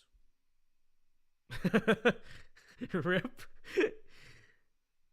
It wasn't scrolling and it was taking too long. Okay, we're going to check live chat while this thing decides to do anything. John Wilder probably supports Gen Z GOP. I'm sure he did. Him and Bill Kristol were the Gen Z GOP caucus, the only two people that supported Gen Z GOP. What happened in Gen Z GOP? It dissolved. It totally fell apart. It's gone. So, I mean, I don't care what those kids are doing now. Let me make that clear. I'm not going to expose, here's what they're doing now. I don't know. I honestly, to their credit, I think a lot of them grew up, probably. They grew up, they're more mature now, whatever. So I don't endorse tracking them down, seriously. But I'm pretty sure they all work random DC jobs now. I'd have to assume they all just random Hill staffers and stuff, which they were before, but they've dissolved the group. They've given up. But I as dumb as those kids were, I wish them the best. I really do. The fact that they've dissolved Gen Z GOP already ends the beef. Okay, like we won. I just hope now that they do good things and they grow up, and it is what it is. Okay. All right, now we got Barry spamming chat. All right, let's ban Barry. Okay. All right, next question here. Astrology accurately explains many things. I strongly disagree. Astrology isn't real. It's an excuse. I think everyone naturally has a spiritual drive in them. There's no such thing as a true atheist. Because I think every person instilled in them intuitively has an instinct for the fact that they are a part of something that is beyond themselves, divinity or whatever. But astrology is like a cope location for those instincts, right?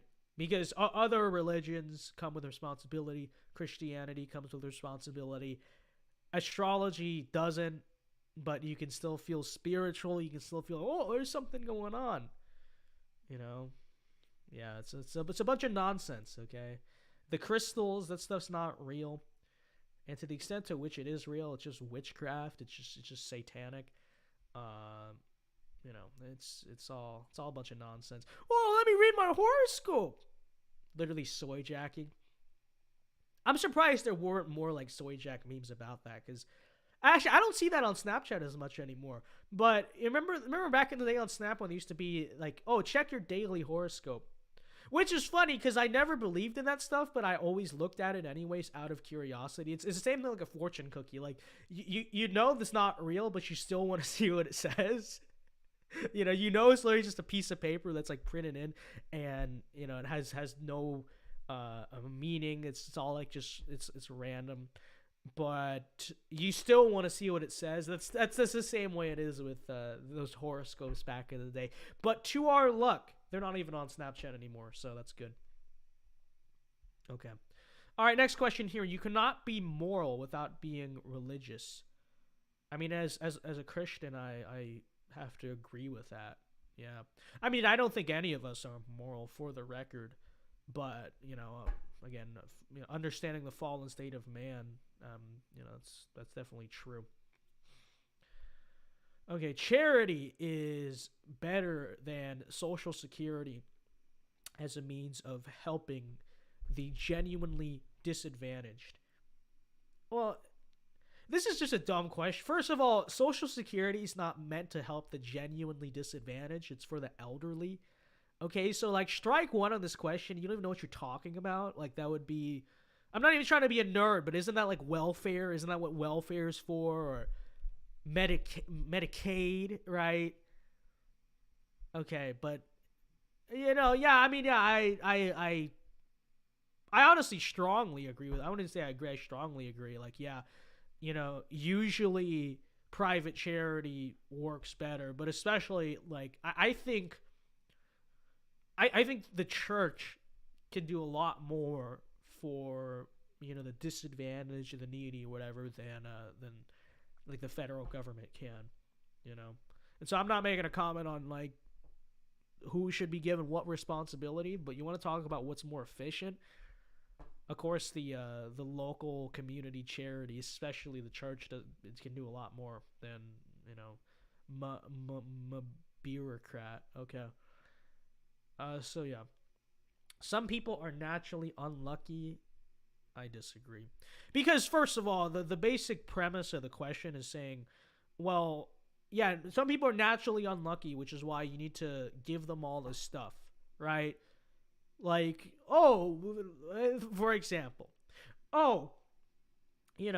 black people's ancestors were slaves over 150 years ago. Therefore, they're naturally unlucky. They're naturally disadvantaged, which is why we have to give them the 40 acres and a meal, which is now the modern equivalent of, I believe they said $330,000. Like, no, like that's ridiculous. Okay, that's ridiculous. And I personally believe, I don't know if I really personally believe in luck, right? Like, I believe everything happens for a reason, obviously, but the premise of the question isn't even saying that. The premise of the question is like, oh, well, this is why you need to give out reparations and welfare and all this nonsense because they're just unlucky, man.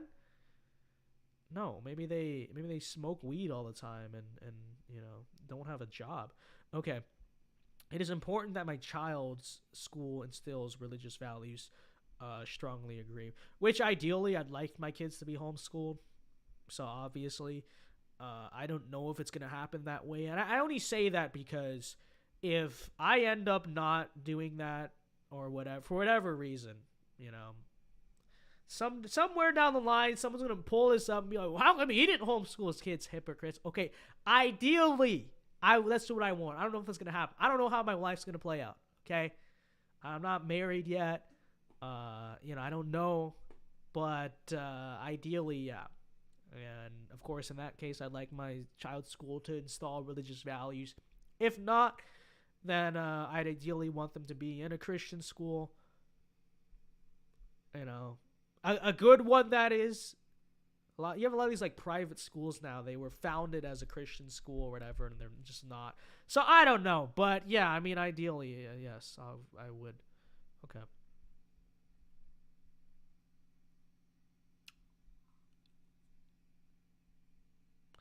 All right, next page. It's being slow again. I'm getting a new computer soon, so hopefully these Streamlabs streams won't be nearly as laggy. But we're on the final weeks of the old VinceDao laptop. I'm investing in a desktop. Okay, soon, imminent. All right. Page 6 out of 6. Finally, a look at sex. Isn't that hilarious? Isn't that interesting that the page about sex is page 6 out of 6? All right. Which, I mean, first of all, that says enough on its own. But then why does the test have to have an entire page dedicated to sex? You can't just weave the sex stuff into like just cultural, social issues.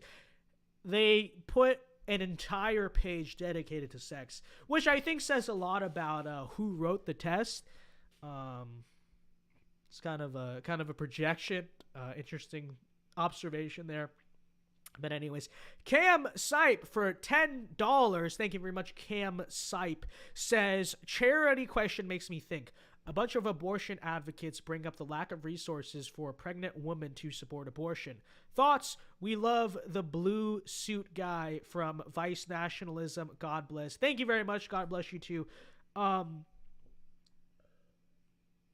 So I know abortion advocates always bring this up. And yeah, like we could always do better. Okay, the church can do better, but I mean, yeah, I guess government can do better too. I mean, I think if you're raped and you go through, you carry the pregnancy, like, yeah, I think you should receive support. But I don't know. It's like abortion advocates would always say that, wouldn't they? Would they not like always say that? Because the whole abortion argument usually is contingent on like a small amount of exceptions and then just the basic assumption that they don't have resources or they're poor or they can't do it or whatever, okay? Which again, I'm not saying we shouldn't help them and make it easier, of course, but I think there's a strong extent to which they would always say that, and they always have said and always will say that, so I don't know if I'd like take that at face value and be like, I don't know. But I mean, that is one thing I think the government should help out with is, if you get raped and you get pregnant, I think the government should provide you with the ample resources to, help you through that. And of course, private institutions, churches and all that stuff should help too. But, it's like, I think first of all, there's a strong difference between that and, Mr. Illegal immigrant or whatever who doesn't want to work, or Mr. Fake disability, whatever, just lives on government checks. That's really what I'm more so talking about. But thank you for the $10. Thank you very much. Appreciate it. God bless you too. Okay, sex outside marriage is usually immoral. Strongly agree. Wait, let me scroll down. A same-sex couple. Well, now we just go down too far. Now it's stuck. And we're so back. Okay, a same-sex couple in a stable, loving relationship should not be excluded from the possibility of child adoption. So I've had the same answer on this question as last year, but here's the thing: people are like, "Well, isn't there a shortage of people willing to adopt?" No, that's not true. Now the system is very inefficient, sure, but it's not actually true that well, what are you gonna do? You grow up in foster care? I mean, that's like that's gaslighting. Like that's not real. And so, with that said, I believe children need a mother and a father, right? That is the correct way to raise a child. That is what a child needs. And so if we're in a conscious decision of, well, who are we going to give the child to, I would always say it has to go to a mother and father, okay? So I'm gonna say strongly disagree. I don't believe in that. I don't know what else you want me to say. I don't think it is morally or functionally correct for a kid to be raised by two fathers or two mothers. But isn't that the same thing true of a single mom or a single dad? I mean, yeah, but we're talking about, when it comes to an adoption, it's like we have the ability to an extent, we have the ability to like choose what scenario this kid is going to end up in, okay? And, I believe that a child needs a masculine influence and a feminine influence to balance them out and create, a functioning adult. And when you don't have that balance in the home,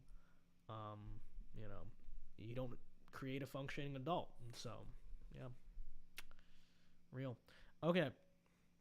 Pornography depicting consenting adults.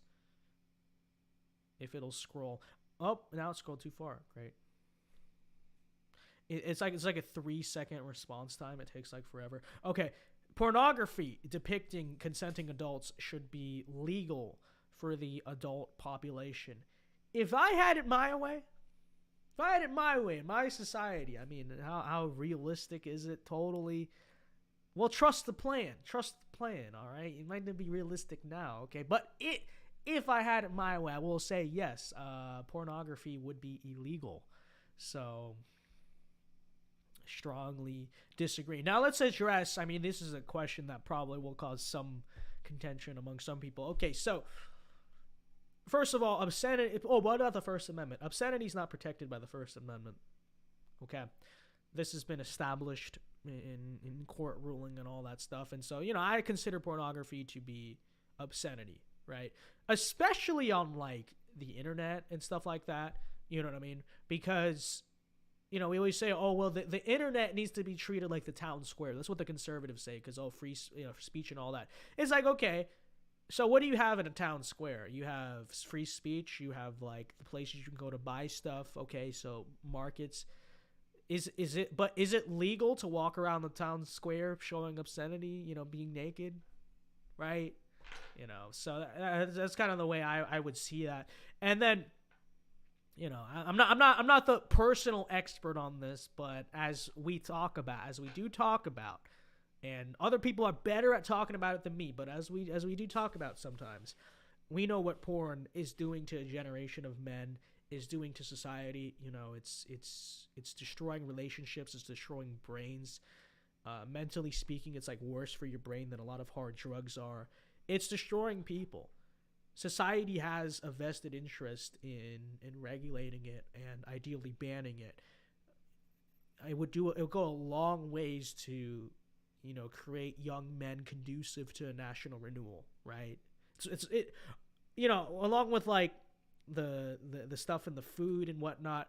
It's another one of those like seemingly esoteric things, not super mainstream things that actually is having a big impact on like where we are as a society, especially where men are in our society.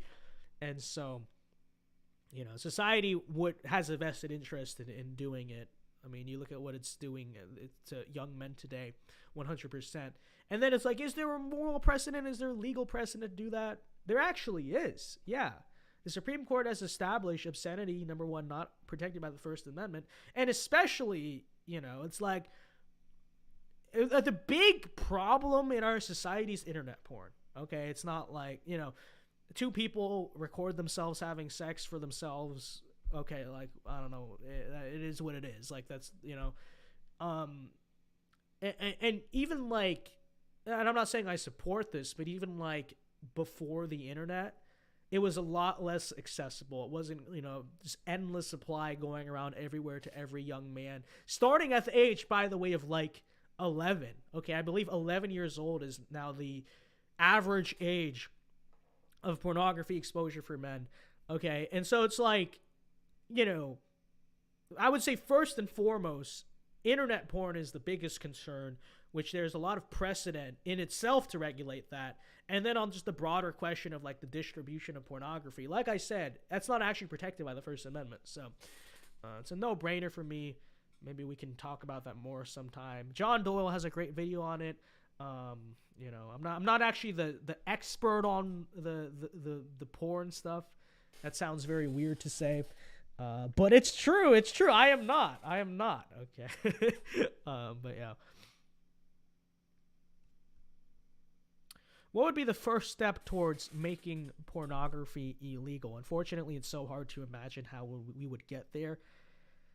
Yeah, I think I think you need to realistically, okay? Like, yeah, if I was king of America, I would no, but no anime, no. But,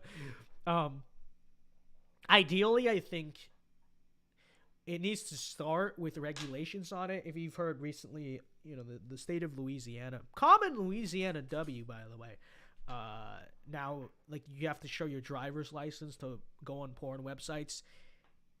I think we need to first introduce the idea that pornography is something that can and should be regulated, right? Like incrementally, that's how we get there. And I guess, the same is true realistically in this democratic whatever society, right? It takes steps to get to where we want to be. Okay, it is what it is. But I think, there's this culture of like anarchy around porn where it's like anyone go to the website. It's not something that should. We need to start introducing the idea that it is something that should be regulated. That's like step one. Okay. And that's why what Louisiana is doing is great. And once that is in people's heads, then you can talk about like getting closer and closer to just making it illegal or inaccessible, right?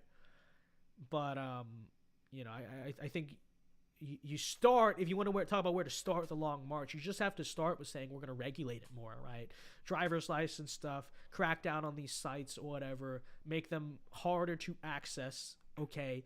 And then we can talk about, how to and once that idea is in people's heads, then it's going to be more tenable or realistic to us to say, well, then here's how you talk about making it even less accessible, and then eventually, why not make it illegal? And then it won't be such a crazy idea, right? So that's what you got to do. Anime is cringe. Let's go. Yeah, so true. That is step one if I'm king of America, okay? It's not going to be, it's really not going to be anything else. But ban anime, number one, okay? That's going to be royal decree, not executive order. Royal decree number one, ban anime. 2 words, ban anime. And then we'll talk about other stuff, No, number one, we're going to ban anime. Okay. What goes on in a private bedroom between consenting adults is no business of the state. See, this is another question where they try to push you to the left because it's like, oh, well, yeah, I mean, what are you going to do? Have like surveillance drones on people having sex? But what goes on in not like one private bedroom, but in general, the way that a society and a culture views sex, like, does matter. Okay? And if you don't think it matters, I mean, look at society now. You know? You mean to tell me that it's totally irrelevant the way that, people throughout the years and throughout the culture began to perceive sexuality, right? And so I'm going to say I disagree with this question, okay? For the reason that it's just kind of like a false pretense, right? Because as we see with the Pride movement, quote unquote, the sexual liberation movement, all that stuff, it's never about what goes on only in the private bedroom, right? That stuff always spills out to the rest of society. Because again, the way that society views sex and views sexuality obviously like begins with people or whatever. You know, that has an outward effect beyond people's bedrooms. As you see today, drag queen story hour, stuff like that, right? And so it's a totally false pretext, okay? And with that said, I do think that how people view sexuality is the business of society. It is the business of the country, of the culture. These are things that, matter and should matter to us. And so then with that established, understanding further, we live in a representative quote unquote government or whatever, naturally those things naturally can and frankly should spill out into the state as well, spill out into political policies. So, I know the question sounds like, oh, the people are going to say, whoa, what are you going to put drones outside people's bedrooms? But again, it's like, it's a totally false pretext. Like you know what I mean? What you're really trying to say is it doesn't really exist because it never can, never has, and never will remain in the bedroom. The way that a society views sex is going to spill out into the rest of society. I mean, it is what it is. So either society views sex in a good and moral way, or views sex in a very immoral, evil way, right? So, okay, no one can feel naturally homosexual. What I don't know what that means. I still don't know that no one can feel naturally homosexual. I guess I'm just gonna put I disagree. I don't know when no one can feel naturally homosexual. Like, whatever. Okay. I don't know what that one means. I still don't know what that means. These days, openness about sex has gone too far. I mean, yeah, strongly agree. We kind of talked about that in the first question. But okay. All right. Are we ready for the big reveal? It is time to see where you stand. All right. Last updated in December 2022. That's very interesting because the questions are all the same. So they say they keep updating it, but they still have the same questions and they still won't take off the stupid ones. So, all right. Let's see where I stand. Prove to me that you're the real Crenshaw. Joey Fody, that is the real Dan Crenshaw. And I think you can tell by the things he is saying. I mean, would a fake Dan Crenshaw say that? No, he's real. Okay, drum roll, please. Real. It's gonna be a pretty long drum roll here because this thing doesn't scroll, and this is the utter state of Streamlabs. But here we go. Okay, I don't care. The index of economic freedom. Imagine being that nerdy that you particularly care about that. And voila. There you have it. Isn't this basically what I was last year?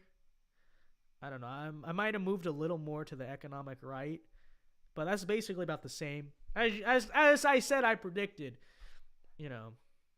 authoritarian right, sort of like a little bit, I don't know, toward the center of the quadrant thing. I don't know. But, all right, there you have it. There you have it. There are my results. Vince Dow needs a Discord. Yeah, I mean, yes, and I don't know. I've just heard so many horror stories about Discord. Let me say that, okay? There's so many weirdos on there. I actually did have a Discord for a while. I never used it because I don't know how it works. I feel like it would waste a lot of my time. Maybe a private Discord for members if someone wants to set that up. But I don't know if I don't know if I would like to just do a public Discord. But anyways, folks, there are my results. As you could tell, I am actually on the economic right. And I guess I'll address that because a lot of, you hear a lot of conservatives say they take the test and they get economic left because they're like, I don't know, more populist or whatever on the economic issues. You know, when I say I'm an economic pragmatist, you know, other people don't always mean it. They always say it to like appeal to libertarians. Like I actually mean that, okay? And like I talked about before, as I've grown old, see, in high school I went through like my national populist phase or whatever, and so, you know, I was like, there's a natural reaction to not liking libertarians and globalists, which is 100% justified, but I think oftentimes everyone goes through this, not everyone, a lot of people go through this phase where there's a very hard knee-jerk reaction on economic issues to where you basically say, oh, we need like quasi-conservative socialism essentially, which I don't know if I ever really believed that, but it's all to say, you know, as I became an adult, as I grew older, as I grew just like more realistic about stuff, I started to look at all these like populist and by the way, as I saw the state of the economy, right? Because it's like you can have as many pro-family, you know, whatever policies as you want. You know, bottom line is this. When you can't afford gas, it actually sucks, okay? It actually, as you see right now, inflation sucks. Not being able to afford stuff sucks. Not being able to afford homes sucks. And it's like, you know, I think there's a lot of these populist types that essentially suggest us being like Venezuela, but like with right-wing social values. And I look at that and it's like, how can you have prosperity? How can you have a conservative society where people are raising families if they can't afford to raise the families? They can't afford to have homes. They can't afford to buy basic necessities or drive cars or whatever. Or they can't afford them, but there's such a scarcity of them because you have such like bad economic policy that it doesn't even make it like, you know what I mean? And it's like, you know, I get it that tax cuts are not the most important thing pressing America, okay? Like we don't have to go over that whole song and dance of like, yeah, Republicans, you have to run on cultural and social issues. You can't just talk tax cuts, economics, and expect to win. Like, that's the part that's true. The part that's not true is saying like, oh, well, that doesn't matter. You know, like, who are the people that say it doesn't matter? A bunch of high school students? Like, when you actually get older and start paying taxes or you want to start a business or work or do something, you know, you start to realize how annoying taxes are, how annoying red tape is, how annoying bureaucracy is, and how much it actively makes your life worse. You know what I mean? And so I look at my modern kind of economic viewpoint is, you know, I'm not like a Cato Institute libertarian. You know, I definitely recognize there is a need sometimes to rein in corporations. There is absolutely a need to protect American industry and stuff like that. But I would also say that some of these people, whether that's like high school kids or the DC Substack crowd, you know, the national populist crowd that they write a bunch of Substacks and think they're geniuses for saying, here's the conservative case for socialism. It's like, you know, first of all, none of that stuff actually works in the real world, right? And then try establishing your like based conservative utopia when no one can afford to buy anything or own anything, okay? It's just like, I'm a realist about economics. I recognize that, you know, on one hand, there's the issue of predator corporations and hyper-consumerism, hyper-materialism, but I also recognize that, market economics generally is the most efficient way to allocate resources, and, economic prosperity is a prerequisite for social, cultural, and, other forms of prosperity. You can't have a society of healthy, virtuous families without a society where people don't have the resources to raise those families. And so, I'm sure some I saw in chat when I was giving the free market, more pro free market answers, people were getting mad because, oh, that's libertarian or whatever. It's like, I'm just giving you like the honest answers on a lot of times, like how economics works. Like, I get it. Republicans campaigning on balanced budgets and low taxes for decades. Yeah, like that's not all that they should have been doing. But you mean to tell me that, like, first of all, fiscal conservatism doesn't matter? Oh, well, you can say that. But when the value of the dollar is worth nothing because we have reckless Federal Reserve policy and the government's spending a bunch of money it doesn't have, oh yeah, you best believe it matters. You best believe it matters to ordinary middle-class families, okay? And don't get me wrong, again, telling them that electorally probably doesn't work that well because it's like big picture nerdy economic stuff. But I'm telling you, back end on the political side of things, like in terms of the policy we need to be doing, that absolutely matters, okay? And quite frankly, I will say this, okay?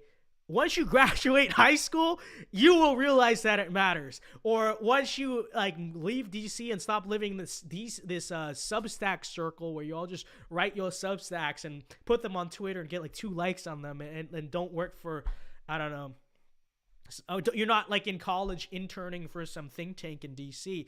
You'll start to realize how much that stuff matters, right? How much, like, so the point being, the older that I grow more realistic about my economic viewpoints, okay? So when I was younger, very young, I was super libertarian about economics. Oh, NAP, total free market, all that stuff. And then you realize the falls with that. And then, because you're still immature, you have like this knee-jerk reaction where you're like, okay, no, we need like big government economics across the board, and what's so bad about that? And then you realize, well, oh shoot, that doesn't work so well either. Look at the state of that. And then you realize, well, the best thing to do is you need to take the best of both worlds, right?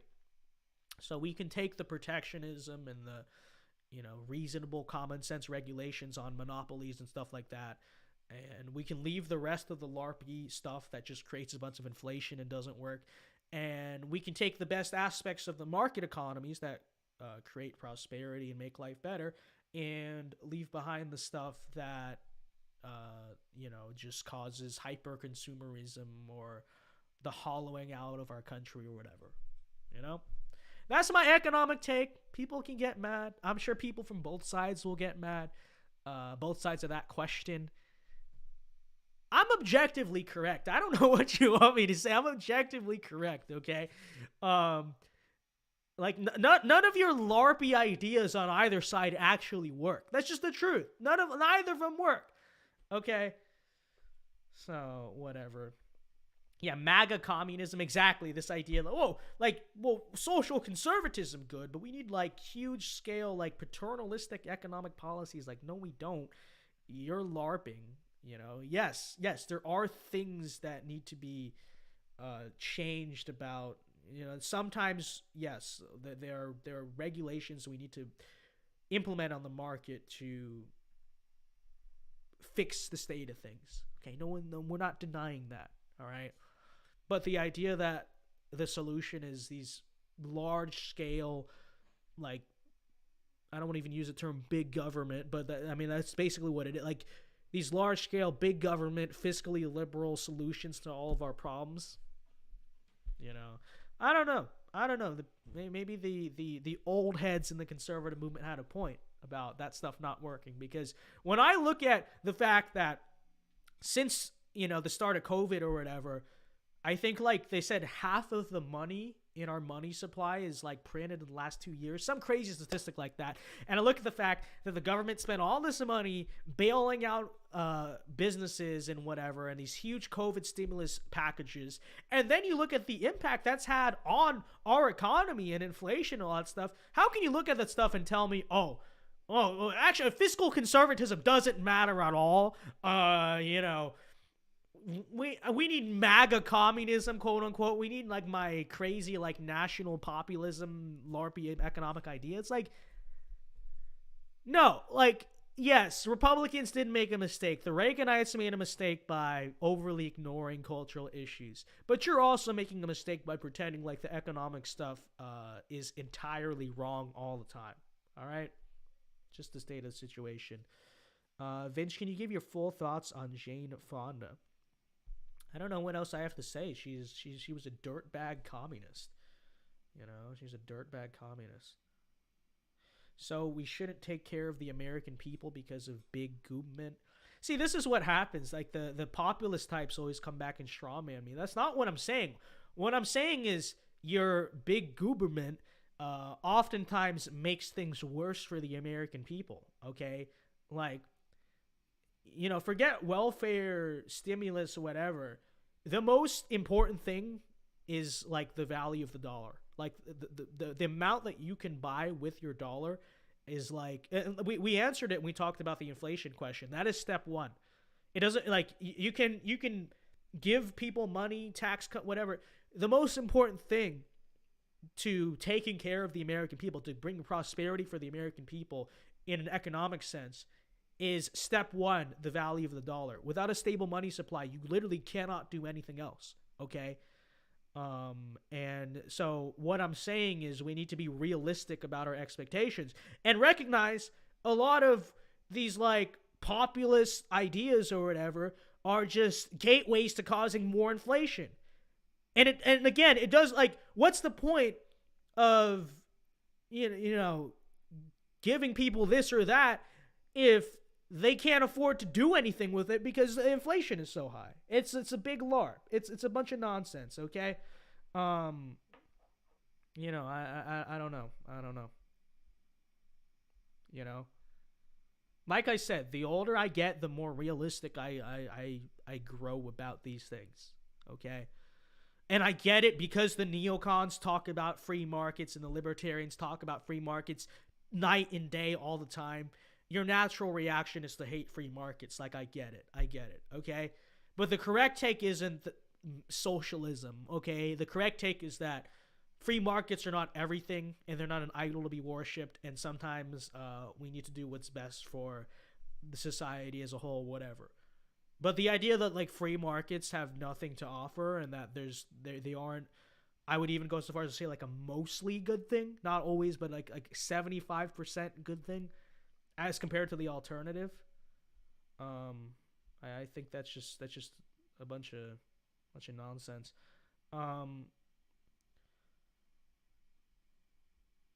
So, but we haven't even tried on the large scale. I don't know if you say so. The truth is the matter. I virtually guarantee you, whatever it is still gonna basically be a gateway to a bunch of inflation. Okay?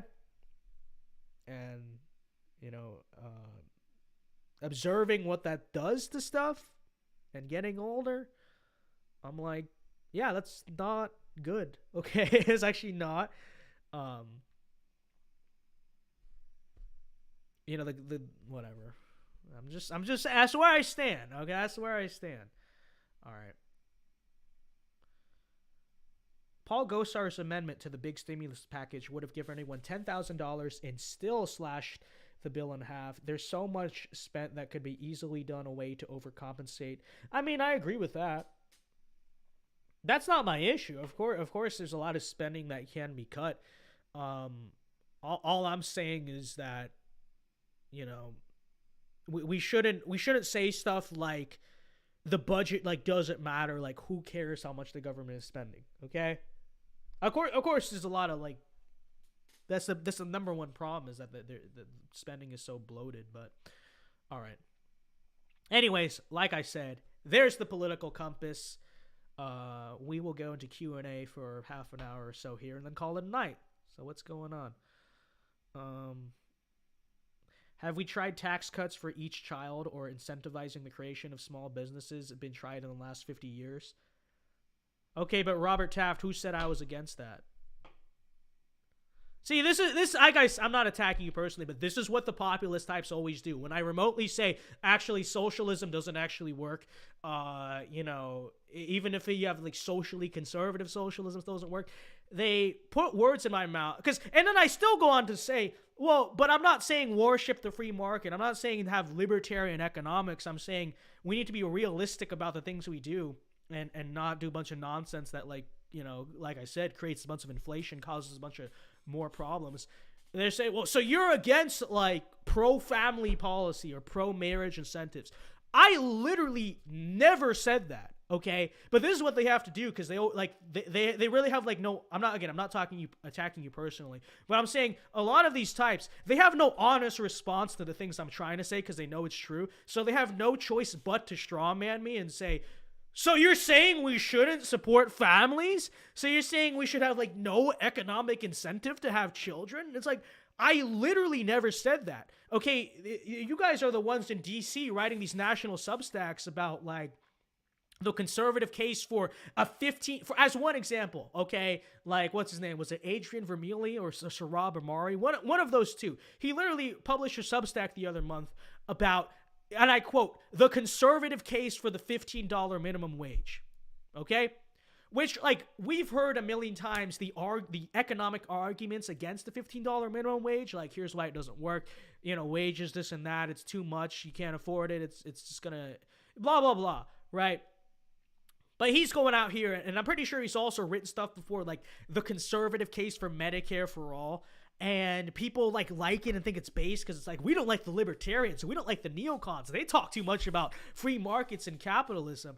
And it's like, all I'm saying is that just because, we don't need to worship the free market also doesn't mean we should literally just adopt the Bernie Sanders economic policy and think that's going to be good for people, okay? There still is a lot of truth to why you can't spend unlimited money as a government, or you can't just arbitrarily have the government set the minimum wage, or, Medicare for all doesn't work and creates a bunch of problems, and socialized medicine creates a bunch of problems. Like, there is still truth to these things. That's what I'm trying to get at. That's what I'm trying to say. I'm not trying to say, oh, well, we shouldn't have tax cuts for children, because I absolutely think you should get a tax incentive to get married and have kids, okay? What I'm saying is that adopting the Bernie Sanders economic plan with social conservatism attached to it is not the answer. Or, I don't know, like distributism, whatever that means, any like fundamental overhaul of the entire economic system, like that's not the answer. The answer is to have practical, workable economics that work for real people and real families, and not, the idealized visions of grandeur of a bunch of nerds who have never worked a real job and, probably live in DC. That's what I'm trying to say. But anyways, Richard for $1. Thank you very much, Richard. I appreciate it. Appreciate all the support tonight. Vince, how accurate do you feel this result is? As dumb as the questions are, I think that's probably about right. Like, honestly, yeah,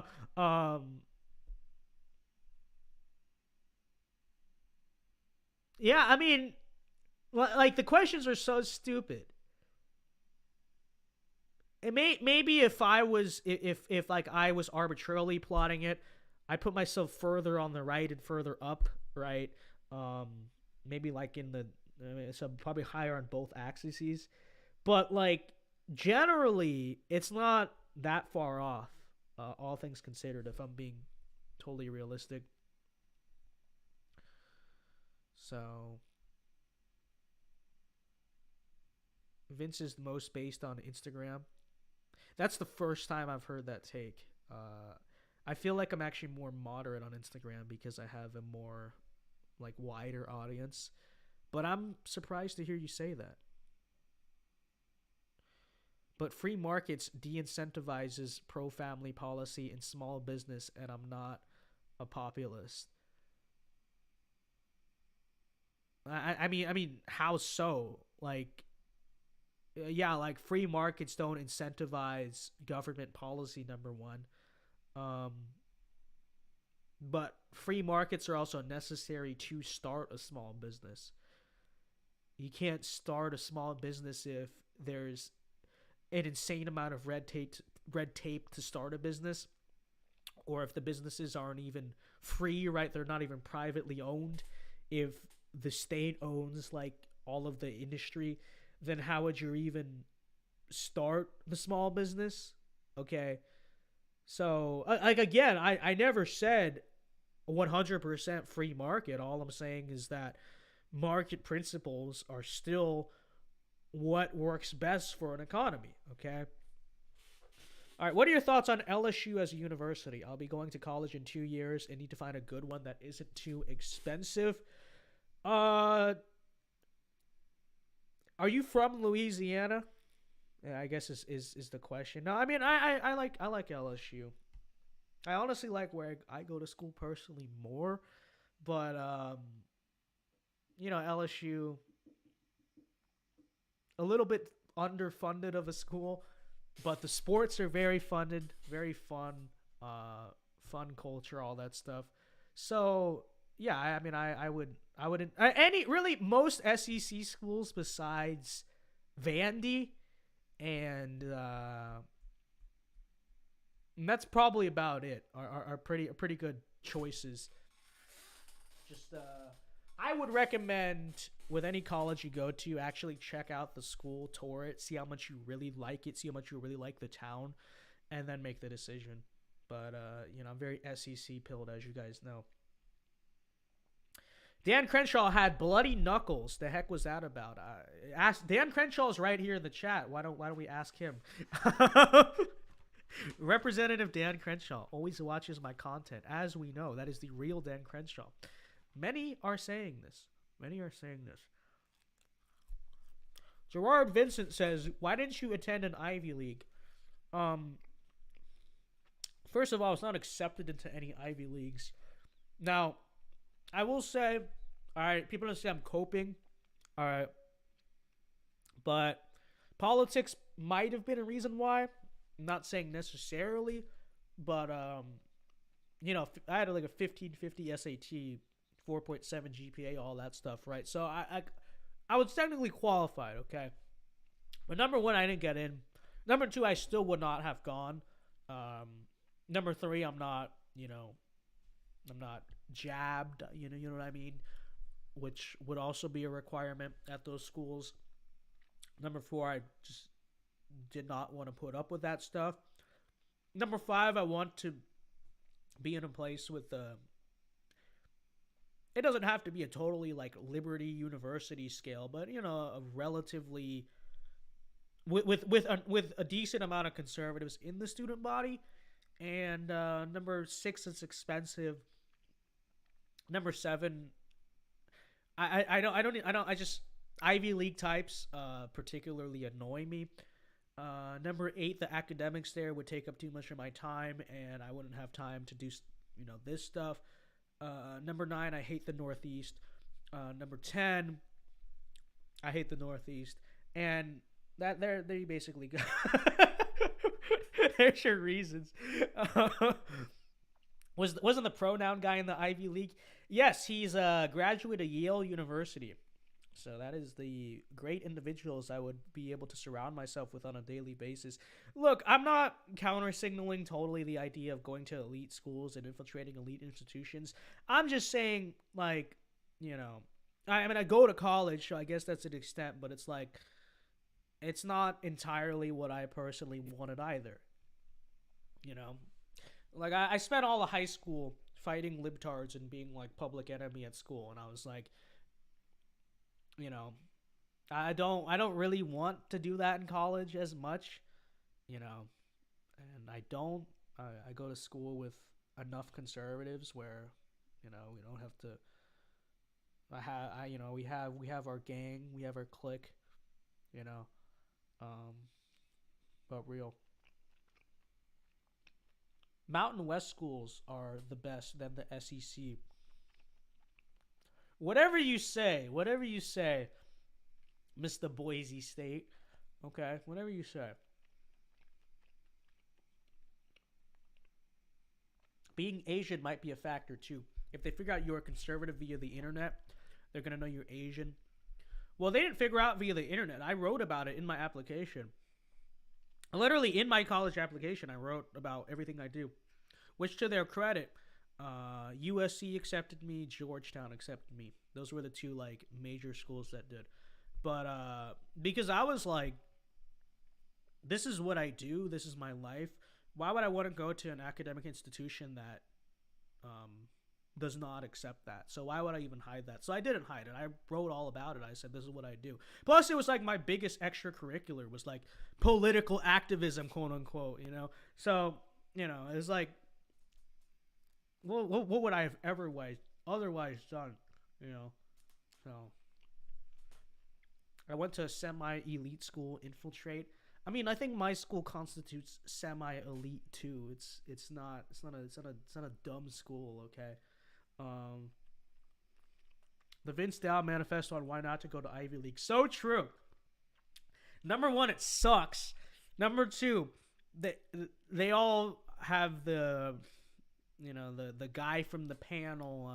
They're a little bit fruity. Number three, I hate the Northeast. Number four, it's cold. Number five, B. Randon. Okay, there's a lot of B. Randon up there. And number six, go back to number three. Real. What am I eating? Beef jerky. I really haven't eaten any food today. Enclave Nationalist for $5 says, I would want to live during the late 19th and 20th centuries. So the 1890s and the 1990s? Is that what you mean? Those are interesting time periods, I guess. Thank you for the 5. I don't know if I want to know why, but whatever. B. Randon, real. That's my new Brandon. I just came up with the other day. I was like, if B. Randon wasn't such a terrible president, and then I was like, that's actually hilarious. I'm calling him B. Randon from now on. It's not Biden. It's not Brandon. It is B. Randon. So real. The Ivy League has 0 SEC championships. There you go. That's reason number 7. So true. Did you visit your family in Cali during the holidays? I did. That's why, if you look at my videos over the winter, it's in a green screen. You can tell. But yeah. Went back to California. Filmed on the old green screen and ring light I had in high school. It's far inferior. And this is real.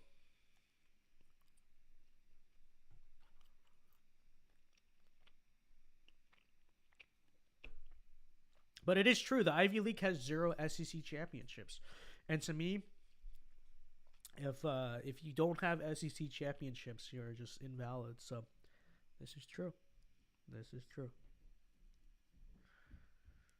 So Ivy League is a elitist heaven. Well, this is the paradox of it, because you would, in theory, someone has to go and infiltrate the Ivy Leagues, but it's how do you do that without being swallowed up or just wanted to blow your brains out? Because the people there are so pretentious, which they are. It's even the conservatives I know from Ivy League schools, there's just something about them. They're just cringe, you know what I mean? They're half of them are total pushovers. And then on top of that, they're nerds and they think they're better than everyone.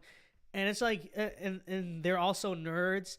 And it's just, what are we going to do with you? I don't know. Are you really going to go infiltrate all of our elite institutions, or are you gonna go be like a finance bro, work for J.P. Morgan and Chase, and make like $400,000 a year and just vote Republican? Like, what are you really gonna do here?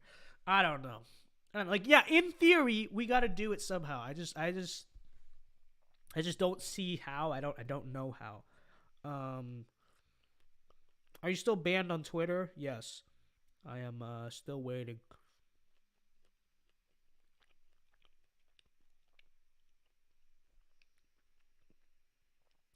I saw alligator jerky for sale in a fruit stand near me at Vincedao. Only in Louisiana would you see something like that. Maybe Florida. We have more gators, though. Well, also, I think in Florida, it's not legal to hunt gators. Whereas in Louisiana, you guys can, which I'm very jealous of.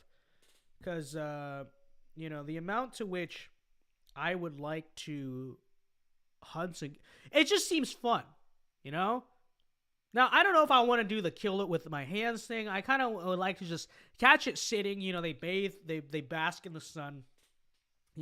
5.56 right between the skull, and then cook it. I get to like skin the whole thing because I've seen like the people do that. The Louisianans do that. You skin it and then you like cook the whole thing, and that's so much meat, and it's good meat. Gator meat's really good, but it's illegal to hunt alligators in Florida, to my understanding, which is very tragic. But yeah, alligator jerky, I feel like it's a scam, honestly, because it doesn't actually taste any different. Because there's so much processing done to the meat, especially when they put them in like those sausages. It doesn't taste like anything special. I was at Bass Pro Shops on Black Friday, and I was just like, I saw this. I was just too tempted. I couldn't not buy it. It was like one of those crazy, I think they call it the summer sausage. And it was like pork, beef, bison, alligator, rabbit, elk, and I think that was it. But it was like all these crazy like different meats in a sausage, and I was like, I gotta try that. And you eat it. It was very expensive. It's probably very bad for you because it's so processed, right? It just tastes like a sausage. There's nothing special because they process it so much. It doesn't taste like anything special. And you probably consumed a bunch of preservatives in the process, and it didn't taste like anything. It didn't taste like anything. It just tastes like a sausage. And,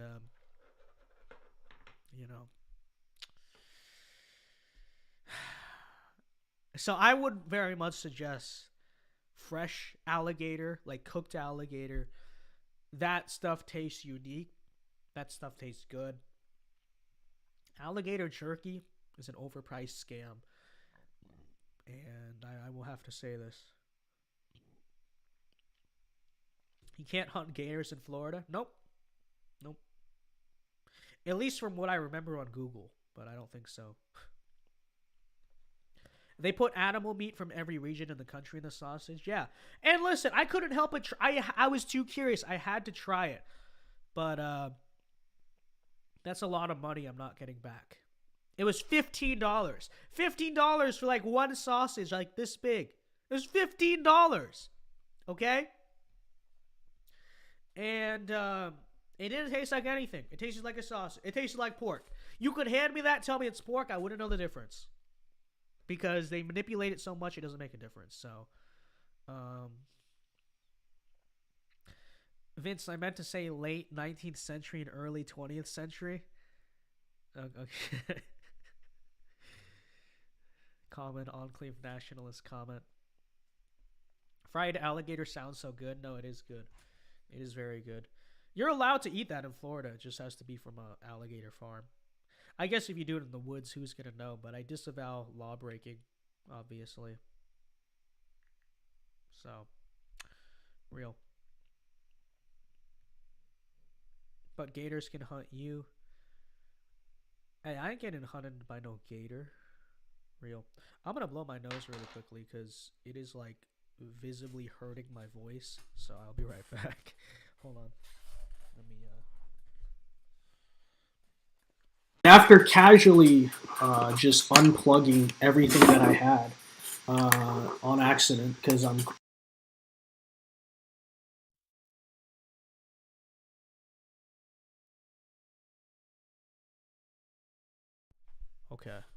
All right. The audio should be back. I don't know if you guys heard that, but the cords are like all hanging off the desk because they have to. And I didn't step high enough. I should have done a hurdle. I should have done a lunge. Didn't happen. And I unplugged everything. So let's see here. But the camera should be back now. Okay. It's not. Let's see. So that one works. I don't know why this one doesn't work. Whatever. We're almost at the end of the stream. Might as well keep it on this. Hold on. Let me crop it. All right. Oops. What did I do? Okay, here we go. 2 days after the second anniversary. Of what? Of what? I don't know what you're talking about. Probably nerdy. I don't know what Friday was the anniversary of. Never heard of it. Never heard of it. Never been there. Never been to anything related to there. No idea. Vince, if you were a father, how many kids would you have? As many as we can pump out and afford, ideally. I don't know the answer. I don't know how many it's going to be. I don't know how many it will be. But we're going to pump the numbers as much as we can. Is what I will say. Is what I will say. Why does it say the live has been? That's so weird. It said like the live like restarted, but it looks like it hasn't. Okay, it definitely. I don't know what that is. I don't know what's up with that.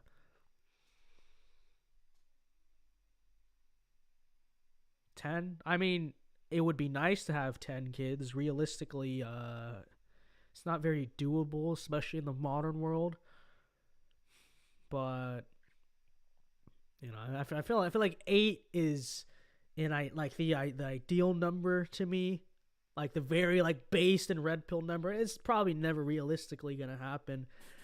But if you have like 3 or 4, you've done your duty to society.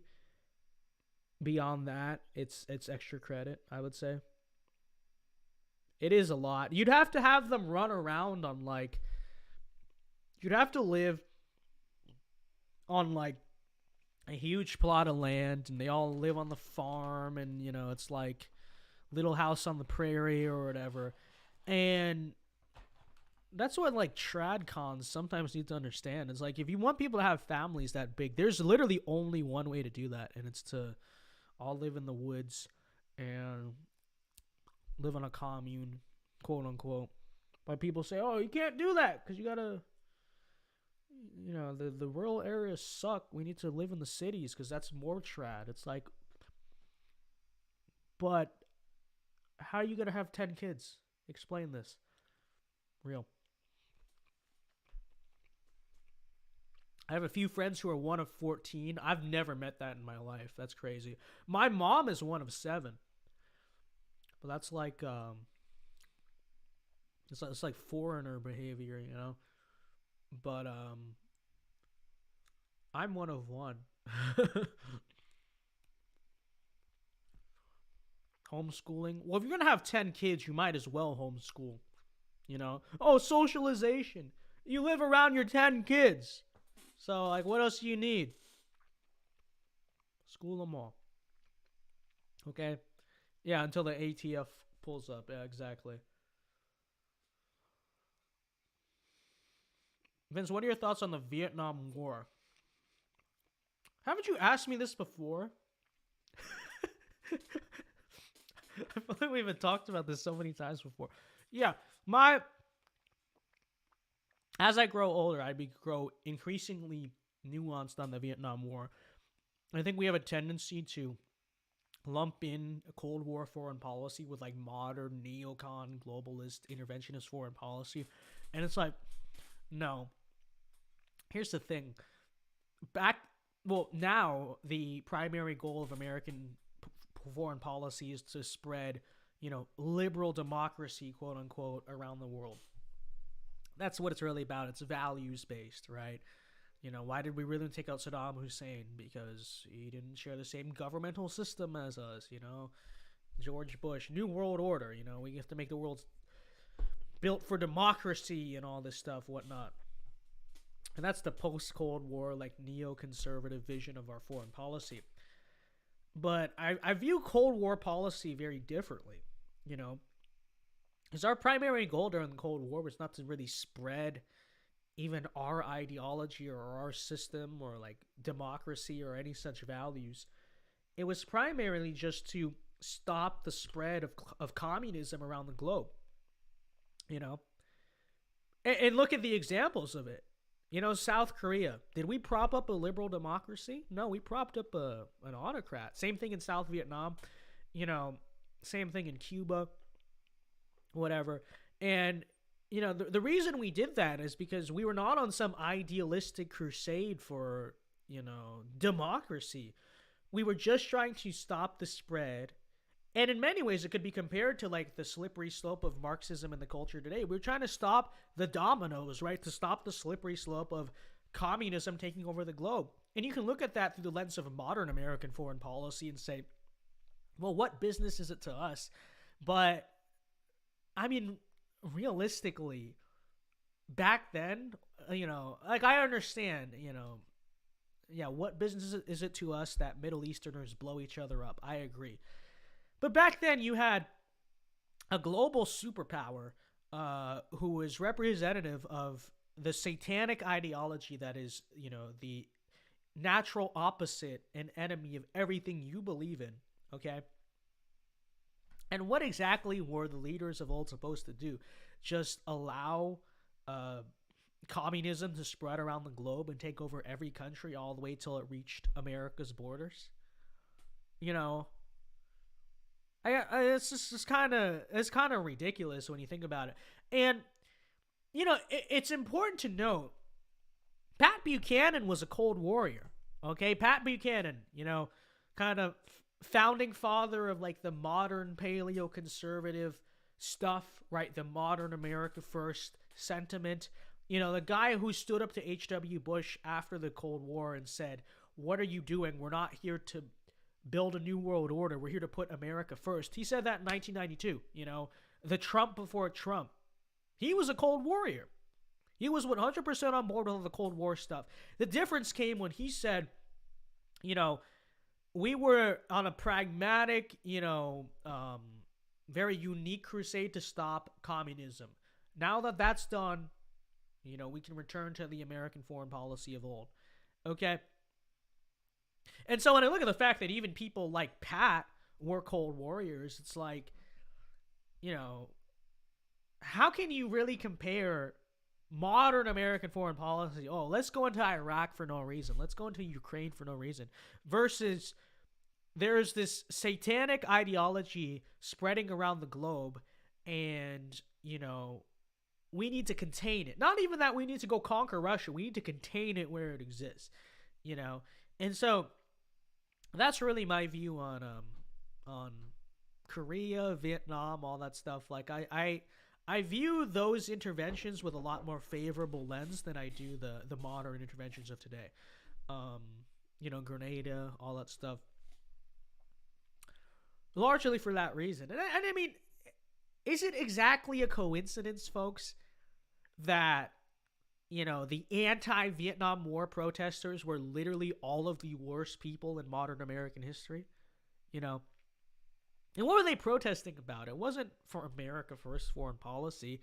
They were doing all that stuff because they wanted communism to spread around the globe. I mean, that's really what, the anti-Vietnam protests were about.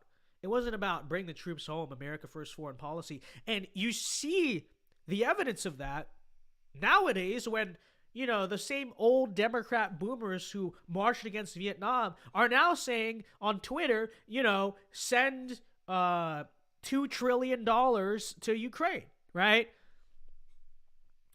Because it was never about isolationism to them. It was always about pro-communism to them, right? Pro-Marxism. And that's why they were against the Vietnam War, Not because they wanted to put America first, because they wanted communism to spread around the world. That's the truth. That's what it was really about. And so naturally, that already gives me more sympathy for the war itself. And then, when I consider what it was really about, and how it was a lot different from George Bush foreign policy of today, I have to say, I probably would have been a Cold Warrior, right?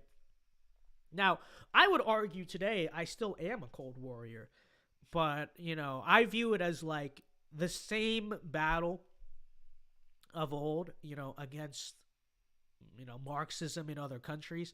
I feel like we're still fighting that today. And I've said this before, but I think in many ways, conservatives are still fighting the Cold War. It's just on a different battlefield, right? It is the culture war of today. I mean, explain to me how that's not a continuation of the Cold War of, your grandfather. It's the exact same thing. Because communism, by nature, is a borderless, nationless cancer of an idea that, it spreads like a virus, right? Obviously. And we're still fighting that virus today. It's just not on the global stage. We're fighting that virus internally, right? The culture war, quote unquote, today is the Cold War. It's it's the same thing. I'm not even making an analogy, okay? I don't want to make it. Oh, I'm just trying to draw parallels. No, I am saying it's the same thing. This is the Cold War, right? We are still in the Cold War, but it's a different battlefield, same exact war. And I wish people would recognize this. Partly because, it's like if you told your grandfather in 1956, for instance, that the communists had literally taken over America, what do you think his answer would be to that? What do you think his political solutions would be? I'm just saying. I feel like that's how we need to view the current state of things, So, that's what I would say. My favorite part of Forrest Gump was when he beat up that hippie. So true. So true. So true. Dan Crenshaw says Alex Stein is the modern day equivalent of the anti-Vietnam protesters. Thank you for the comments, the real representative Dan Crenshaw. Thank you. Jane Fonda supported no intervention in Vietnam because she knew how much of a threat you would be. So true. So true. This is literally the case. Wasn't your grandpa in the Vietnam War? Yeah. My white grandfather was a patrol boat captain. And that's how he met my dad's mother. Not really, sorta, not really. Okay, he didn't literally take a villager and like take her back, okay? They met at like language school in America because he had to learn how to speak Vietnamese for the patrol boat stuff. But yeah, my white grandfather is a Vietnam veteran. My great grandfather was in Vietnam. How young are you? Your great grandfather? It's pretty young. Richard for 5 says, Vince, have you read the book of Maccabees? I have not. That's one I've not gotten to yet. We are going through the same Hellenization today that they were going through, which led to the Maccabean revolt. Well, I should add that next to the list because not been there yet. Thank you for the 5 though, Richard. Appreciate it. I think a lot of people's grandfathers were in the Vietnam War. Do I speak Vietnamese? No. I know a few words, okay? Mainly the names of the food and how to say hi and kind of how to say bye. That's all I know how to do.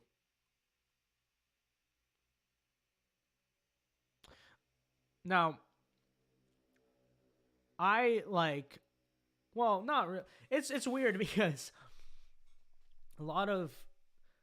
some of my cousins would like make fun of me growing up and call me whitewashed.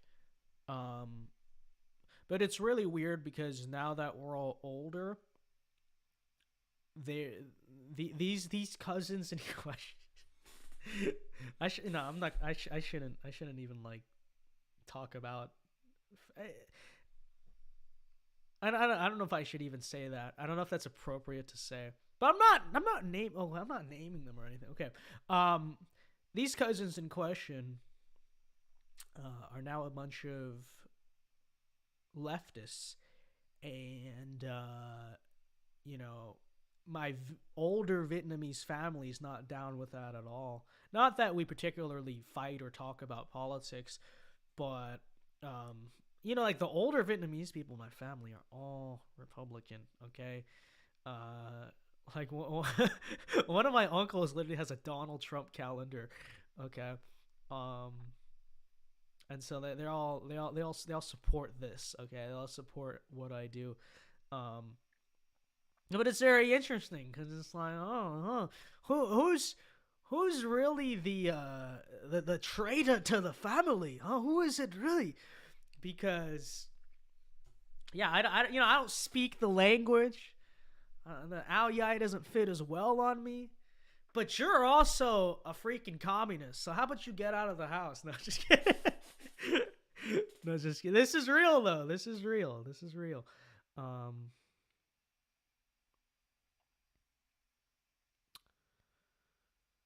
Aragon sends $2. Thank you very much. Noah for $5 says, how do conservatives win more college-educated voters?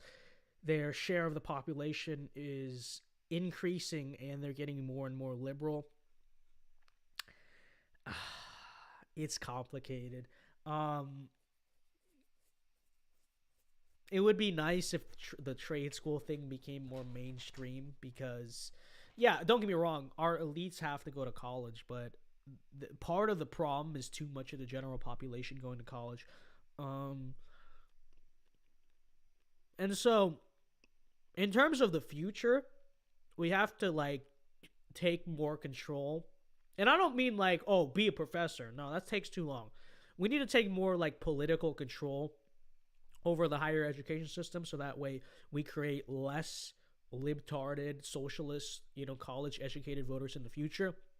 As of for now, we need to do our best to usher them into ideally getting married and having kids, which even that's not a sure solution because I've met a bunch of like liberal parents too. But at least maybe when they own a home, maybe when they have kids and are married, they'll be a little bit more morally and socially conservative than they are now. I don't know.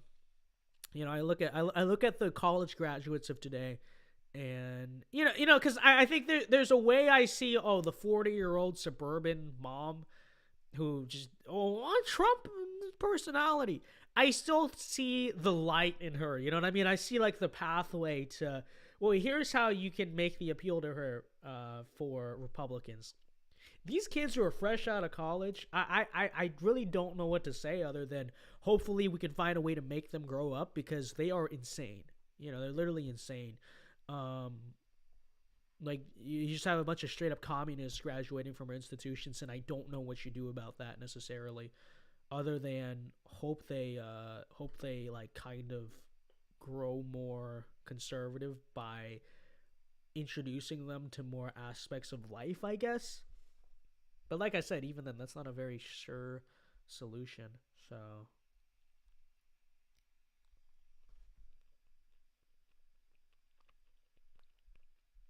disown, they've brought dishonor on the family. Okay, my grandmother, unironically, is like that. Okay, I kid you not. I'm not joking about this. Okay, she disowned a member of her family for being a communist. I'm not joking about that. And when I say disowned, okay, when I say disowned, all right, when you say that in America, it's because you're just angry and you don't really mean it. You'll talk. No. I mean Asian disowned. Okay, I mean you do not speak his name. Like you are not my family. Like I mean disowned. That happened. This is my other grandma, not the one who's married to the veteran. Um, that's a real story. That's a real story. That's true. Okay.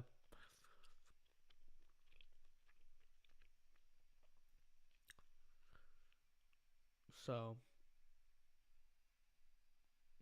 step 4, own Donald Trump's centerfold calendar. Yeah, real. Here's what people need to understand, though, okay? I think my family is like net Republican. I'm trying to add the numbers. No, yeah, like they're like it's probably like 65, 70 Republican.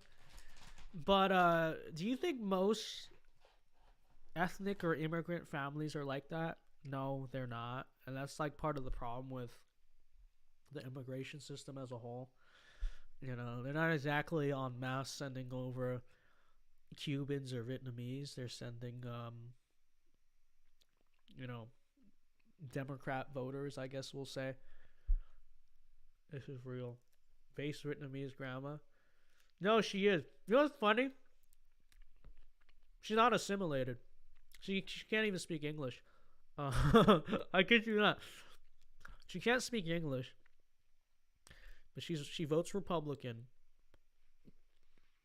She loves Trump. Somehow she found out what QAnon was and briefly believed it for a little bit. I don't know how that even happened. My mom is still trying to figure that out. But I will say she's pretty red-pilled on a lot of things, okay? And when I say red-pilled, I mean red-pilled, not like you know, the generic, oh, well, she's voting for Trump. No, I don't mean that. Okay, I mean like the other type of red pill. I'm not going in more into that. But it's so weird because she can't even speak English. Which I feel like that's why she's like that. Because like she has no concept of like a filter or political correctness or whatever, any of that stuff. And she can't really communicate with American society. So all she can do is basically observe. And I feel like because of that, because she can only like observe behavior basically, she reaches the conclusions that she does. That's what I'll say that. Genuine question, how does she read the ballot to vote? I think my mom helps her with that. I don't know. Doesn't California let you vote in different languages? I don't know. I know my mom like helps her vote.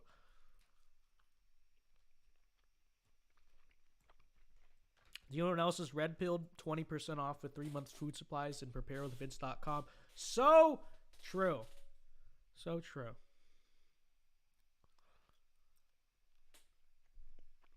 So they aren't sending their best. No, literally true. Literally the case. All right, we'll end the stream soon. Let me look at a few more chats. We're ending in 2 minutes. All right, last call. Last call for super chats. I don't have drinks to give you, but it is last call for chats. We're closing up. Close out your tabs. Last call. Real.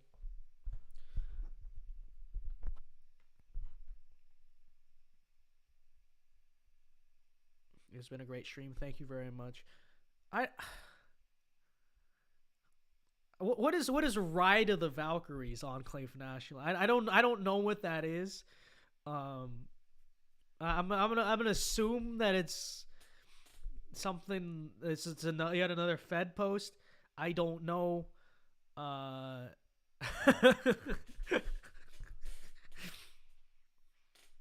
Do the last 2 minutes as your ASMR content to send us to bed.